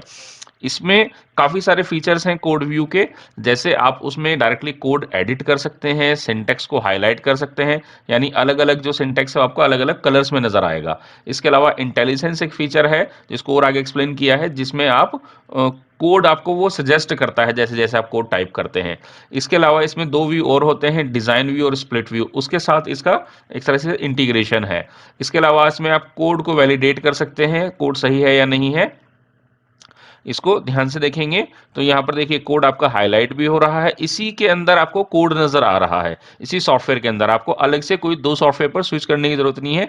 अगर आपको आपका ये देखना है कि इस कोड का आउटपुट क्या आएगा, तो आप जो इसमें बॉटम में जो है लेफ्ट साइड में देखेंगे, तो आपका तीन ऑप्शंस आ रहे हैं यहाँ पर, कोड, स्प्लिट एंड डिजाइन। तो यहाँ पर क्लिक करके आप कोड व्यू से स्विच कर सकते हैं डिजाइन व्यू में, तो आपको वेबसाइट का डिजाइन नजर आने लगेगा। आप काफी सारे चेंजेस जो है डिजाइन व्यू में भी कर सकते हैं, कोड अपने आप जनरेट करने लगेगा। जैसे एक टॉपिक है आपका फॉर्म बनाने का, तो फॉर्म आप यहाँ पर बनाइए और कोड उसका अपने आप जनरेट हो जाएगा। इसके अलावा इसमें एक स्प्लिट व्यू भी होता है, जो आपका एक साथ दो आपके जो व्यूज हैं एक साथ दिखते हैं, इसमें ऊपर कोड आ रहा है, नीचे आपका जो है डिजाइन आ रहा है। सिलेबस में आपका डिजाइन व्यू और code view, sorry, split view नहीं था, बट समझाने के लिए मैंने आपको जो है ये दोनों स्क्रीनशॉट्स लगा दी हैं। इसको एक दूसरे वीडियो में मैंने बहुत अच्छे से एक्सप्लेन किया था, आप वो वीडियो भी देख सकते हैं, चैप्टर 4 का, जिसमें एक्सप्लेनेशन डिटेल में दिया हुआ है। रिवीजन के लिए आपका इतना काफी है, आपके दो पॉइंट्स आपको याद होने चाहिए उसके। इसको नेक्स्ट टॉपिक है हमारे पास इंटेलिजेंस। इंटेलिजेंस क्या है? इंटेलिजेंस आपके जो सॉफ्टवेयर है म्यू, उसका एक फीचर है जो आपको ऑटोमेटिकली कोड सजेस्ट करता है। एक ड्रॉप डाउन पॉपअप के तौर पे जब ए टाइप करेंगे तो उससे रिलेटेड क्या ऑप्शन हैं वो सारे आपको शो कर देगा, बी टाइप करेंगे तो उससे रिलेटेड क्या ऑप्शन है वो सारे शो कर देगा। तो वो आपका इंटेलिजेंस फीचर है, ये आपका माइक्रोसॉफ्ट एक्सप्रेशन वेब के अंदर। तो इसमें आप क्या क्या किस तरह के सजेशंस आप देखना चाहते हैं, लाना चाहते हैं, उसके जो ऑप्शंस हैं वो आप टूल्स मेन्यू में जाएंगे, वहाँ पर पेज एडिटर ऑप्शन है, उस पर क्लिक करेंगे तो आपके पास एक डायलॉग बॉक्स ओपन हो जाएगा। वहाँ से आपके पास जो एक इंटेलिजेंस की टैब है, उस टैब पर आप क्लिक करेंगे, बहुत सारे आपको ऑप्शंस मिलेंगे, उनमें से आप जो जो टिक अनटिक करना चाहें वो कर सकते हैं कि क्या क्या आपको सजेस्ट करना चाहिए। तो अगर आपके स्टेप्स नहीं भी याद रहता है तो उसको छोड़ दीजिएगा, क्या काम करता है ये याद रखिएगा। एडिन्स क्या होते हैं? एडिन्स आपके कुछ एक तरह से छोटा सा सॉफ्टवेयर या सॉफ्टवेयर का पार्ट होता है जो किसी बड़े सॉफ्टवेयर की फंक्शनैलिटी को इन्हेंस कर देता है या बढ़ा देता है। इसको आप ऐसे समझ सकते हैं कि एडिन्स जो होते हैं वो आपके मेन प्रोग्राम की जो फंक्शनैलिटी को बढ़ा देते हैं, एक्सटेंड कर देते हैं, उसमें कुछ स्पेशल फीचर्स ऐड कर देते हैं। कैसे हम इंस्टॉल कर सकते हैं? तो इसके लिए हमारे पास टूल मेन्यू के अंदर एडिन्स का ऑप्शन है और वहाँ से हमारे पास हम एक एडिन्स डायलॉग बॉक्स ओपन आ जाएगा, वहाँ पर हम सेलेक्ट इंस्टॉल पर सेलेक्ट करेंगे, उसमें जो भी उसको चूज़ करने को कहेगा वो पैकेज इंस्टॉल कर लेंगे तो हमारा वो इंस्टॉल हो जाएगा। मैं फिर कह रहा हूँ कि स्टेप्स प्राइमरी नहीं है, आपको टॉपिक का ध्यान रखना है, एडिन्स क्या है, इंटेलिजेंस क्या है।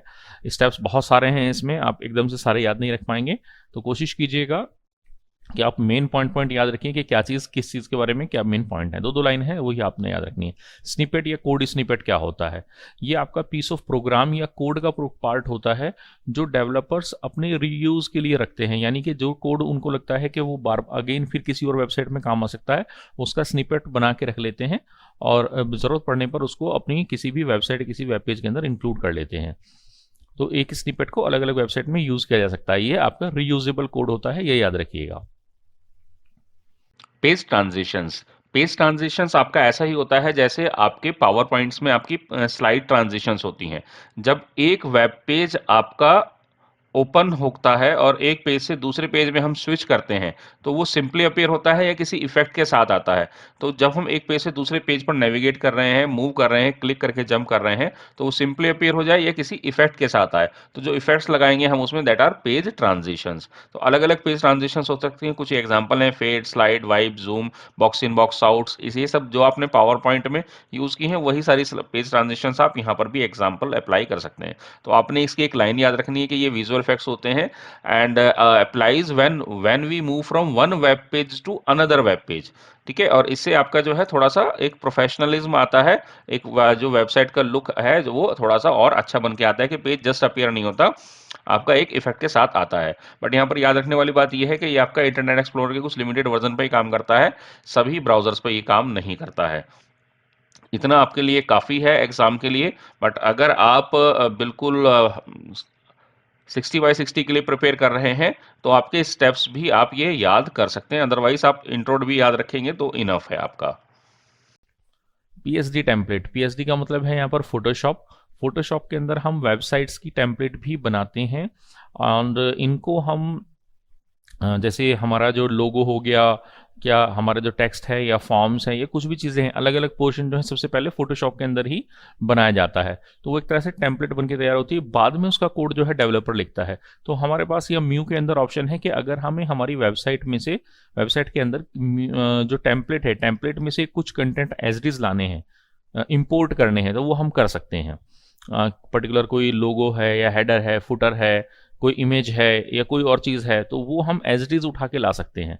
वो फीचर हमारे पास या म्यू के अंदर होता है कि हम फोटोशॉप की टेम्पलेट से कोई भी पार्ट उठा के ला सकते हैं। इसी के अंदर एक डायनेमिक वेब टेम्पलेट आता है। डायनेमिक वेब टेम्पलेट का मतलब है कि वो कनेक्टेड होता है आपकी ओरिजिनल जो टेम्पलेट है उससे, हमारी वेबसाइट।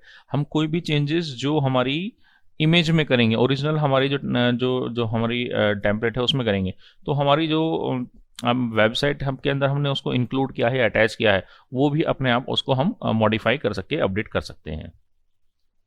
पेज ट्रांजिशंस आपके सिलेबस में नहीं आ रहा है, हटा दिया गया है इस साल। एसईओ या search engine optimisation next topic है। ये आपका एक तरह से वो फीचर होता है जिसके थ्रू हम ये कह सकते हैं कि एक टास्क होता है जिसमें हम सर्च इंजन के अंदर हमारी वेबसाइट टॉप में कैसे आए, तो उसके लिए जो हम टास्क परफॉर्म करते हैं, हमारी वेबसाइट के अंदर चेंजेस करते हैं, उसको हम सर्च इंजन ऑप्टिमाइजेशन बोलते हैं। ये हमें हेल्प करता है कि ज़्यादा से ज़्यादा कस्टमर्स हमें मिल पाए, हमारी वेबसाइट पर आए और जो कन्वर्जन रेट्स हैं वो बढ़े। तो ये इसके कुछ फीचर्स हैं, आपने इनमें से कोई भी 2-3 याद रखने हैं। आपके लिए ऑर्गेनिक डिस्कवरी आपकी बढ़ती है, हाई क्वालिटी ट्रैफिक मिलता है आपको, आपकी क्रेडिबिलिटी और ट्रस्ट बढ़ता है। इसका प्रमोशन होता है आपका फ्री, जो है आपको पेड प्रमोशन करने की ज़रूरत नहीं पड़ती और आप अपने जो टारगेट ऑडियंस है उन तक पहुँचते हैं।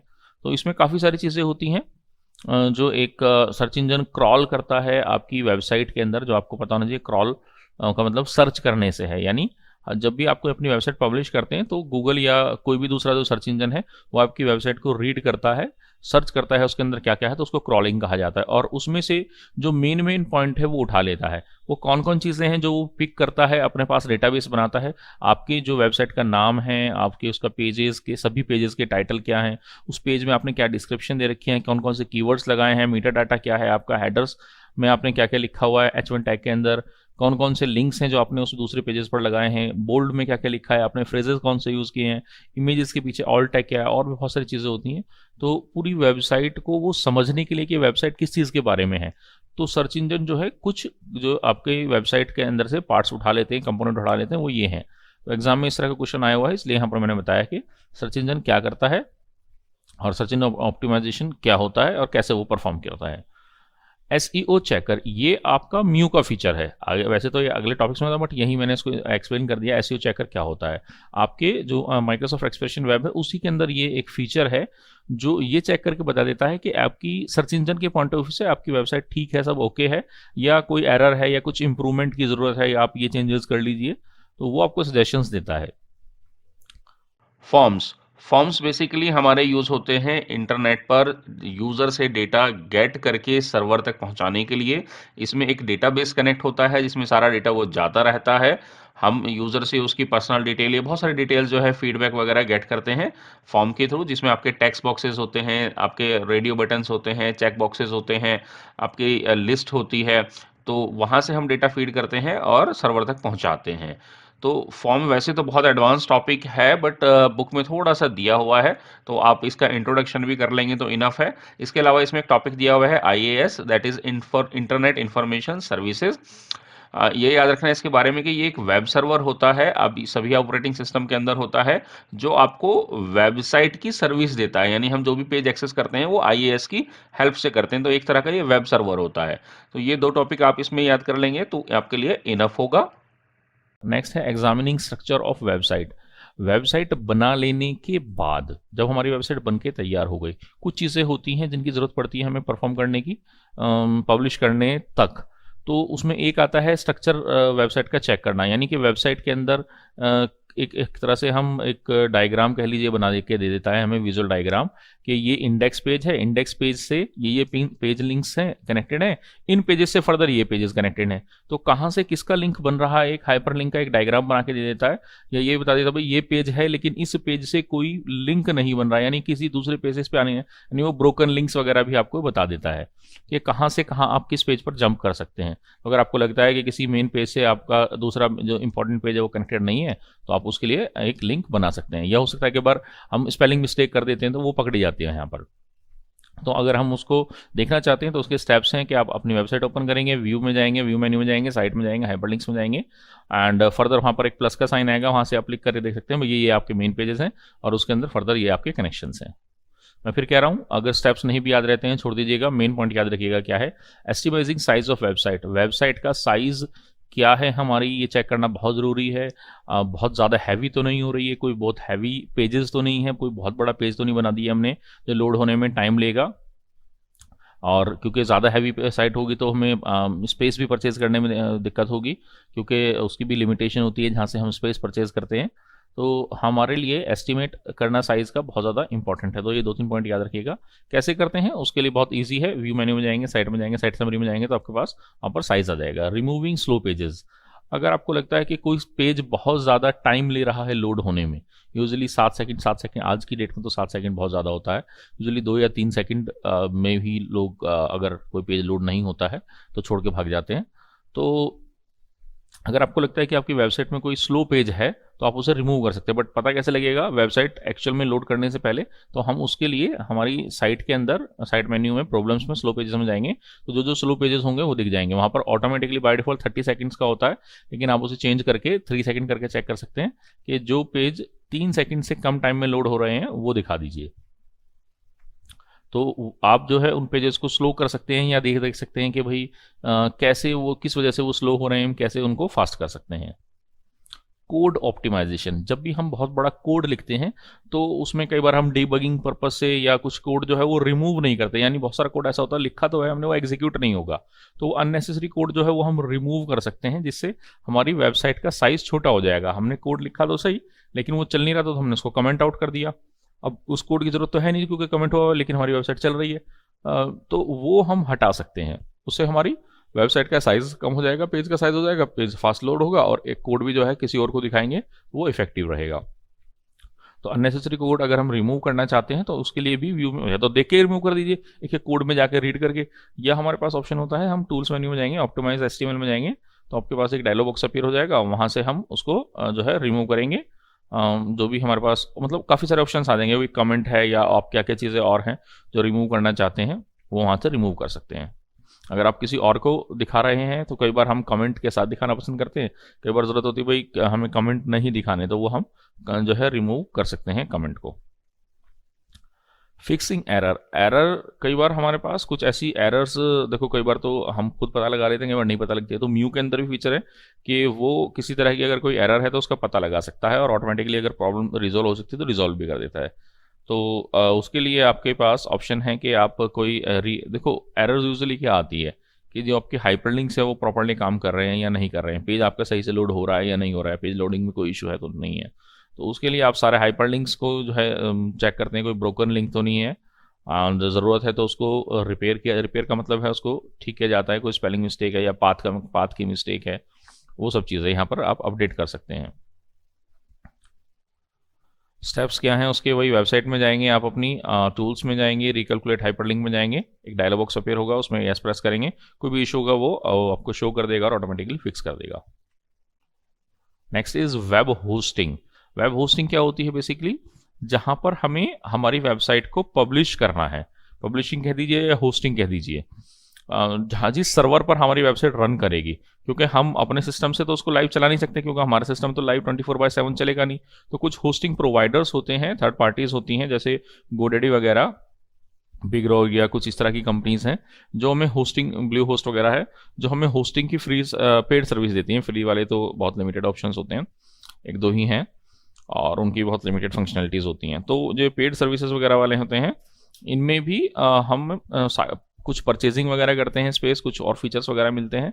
तो वहाँ पर हमें हमारी वेबसाइट को अपलोड करना होता है ताकि वो पब्लिश हो सके और पब्लिकली लोग उसको देख सकें। तो उसके लिए हमें अलग अलग मोड मिलते हैं, अलग अलग फीचर्स के थ्रू हम उसको अपनी साइट को पब्लिश कर सकते हैं।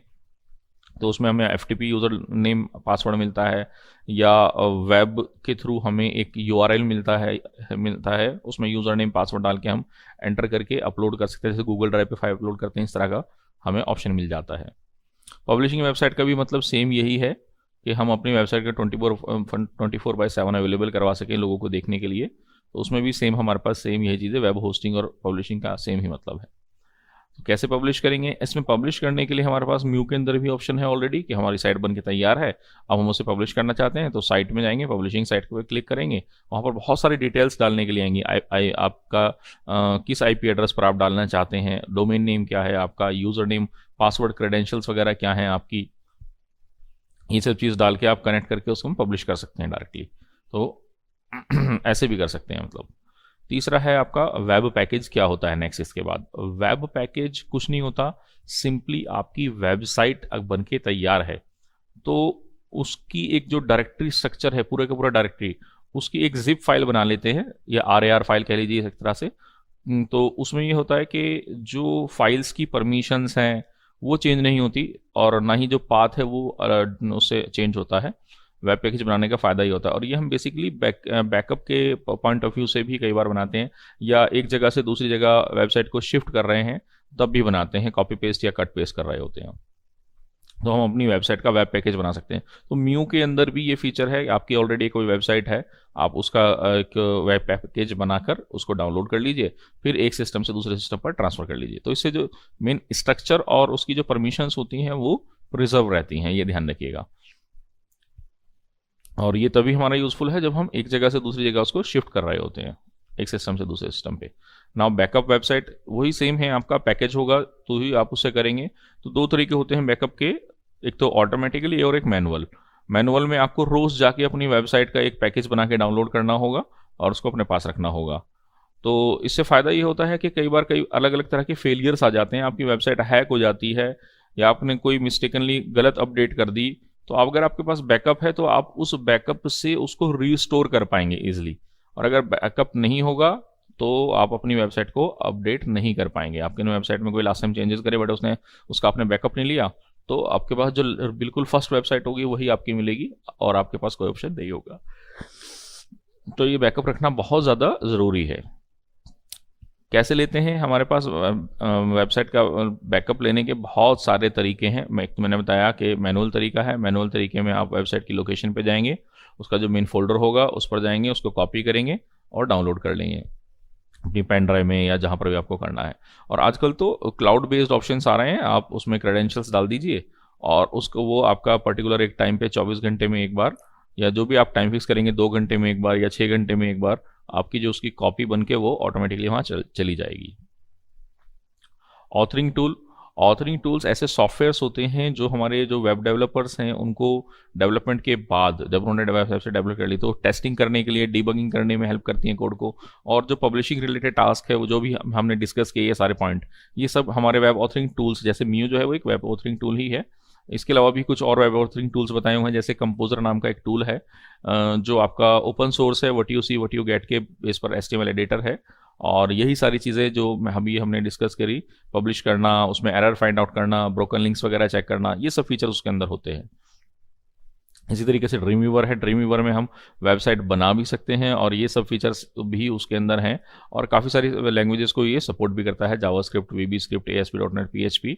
और ये एडोब कंपनी का है, आपने नाम भी बहुत सुना होगा एडोबे का, काफ़ी बड़ी कंपनी है। फोटोशॉप और बहुत सारे सॉफ्टवेयर हैं इसके, उनमें से एक ड्रीम व्यूवर भी है। तो इनमें हम वेबसाइट बना भी सकते हैं और उसके साथ साथ जो उससे रिलेटेड अदर टास्क हैं, पब्लिशिंग से रिलेटेड और पब्लिशिंग के बीच में और बैकअप से रिलेटेड, ये सारे टास्क उन टूल के अंदर जाकर भी हम कर सकते हैं। तो इनको हम वेब ऑथरिंग टूल्स बोलते हैं। CSS टेम्पलेट, हमारे पास ऑनलाइन बहुत सारी टेम्पलेट्स पहले से बनी हुई हैं जो हम डाउनलोड कर सकते हैं और अपनी वेबसाइट में उसको चेंज करके लगा सकते हैं ताकि एक अच्छी सी वेबसाइट बन जाए। अगर हमारे पास फ्रेश माइंड में कोई आइडिया नहीं है तो हम इंटरनेट से डाउनलोड भी कर सकते हैं। इसमें हमारे बहुत बहुत सारे स्टाइलिंग के ऑप्शंस मिलते हैं, हमारा टाइम बचता है इससे, और एडवांस फॉर्मेटिंग के ऑप्शंस मिल जाते हैं, हमें काफ़ी सारे ऑल्टरनेटिव्स मिल जाते हैं, हमें अट्रैक्टिव और क्रिएटिव डिज़ाइंस होते हैं इसमें। एंड एक बार आपने टेम्पलेट बना ली तो आप उसे कई बार यूज़ कर सकते हैं। तो इसके फ़ायदे हैं बेसिकली CSS के की जो टेम्पलेट है। एंड ये कुछ वेबसाइट्स हैं जो आपको इनका नाम याद रखिएगा, एग्जाम में क्वेश्चन आ जाता है इससे रिलेटेड भी कि कहाँ से आप CSS टेम्पलेट फ्री की डाउनलोड कर सकते हैं। एंड कस्टमाइज़ करना चाहें तो म्यू के अंदर भी ऑप्शन है, आप वही सेम अपनी वेबसाइट को म्यू के अंदर ओपन करें और उसके बाद आप जो है व्यू मेन्यू में पेज में जाएं, कोड में जाएंगे, आपको कोड मिल जाएगा। अब आप चाहें उस कोड को कस्टमाइज़ कीजिए, अपनी वेबसाइट में जो भी चेंजेस करने हैं वो कर लीजिए। आप अपनी वेबसाइट को कस्टमाइज़ भी कर सकते हैं। इस वीडियो में इतना ही, थैंक यू वेरी मच। इसके साथ ये ध्यान रखिएगा कि एक और दूसरी वीडियो है जिसमें मैंने क्वेश्चन आंसर्स बताए हुए हैं किस तरह के आएंगे, तो उस वीडियो को ज़रूर देखिएगा। इसमें मैंने एक्सप्लेन किया है कि किस तरह के क्वेश्चंस अभी तक इसमें आए हुए हैं। आपको ये 2 वीडियोस कर लेंगे, आपका सिलेबस कवर अप हो जाएगा। All the best.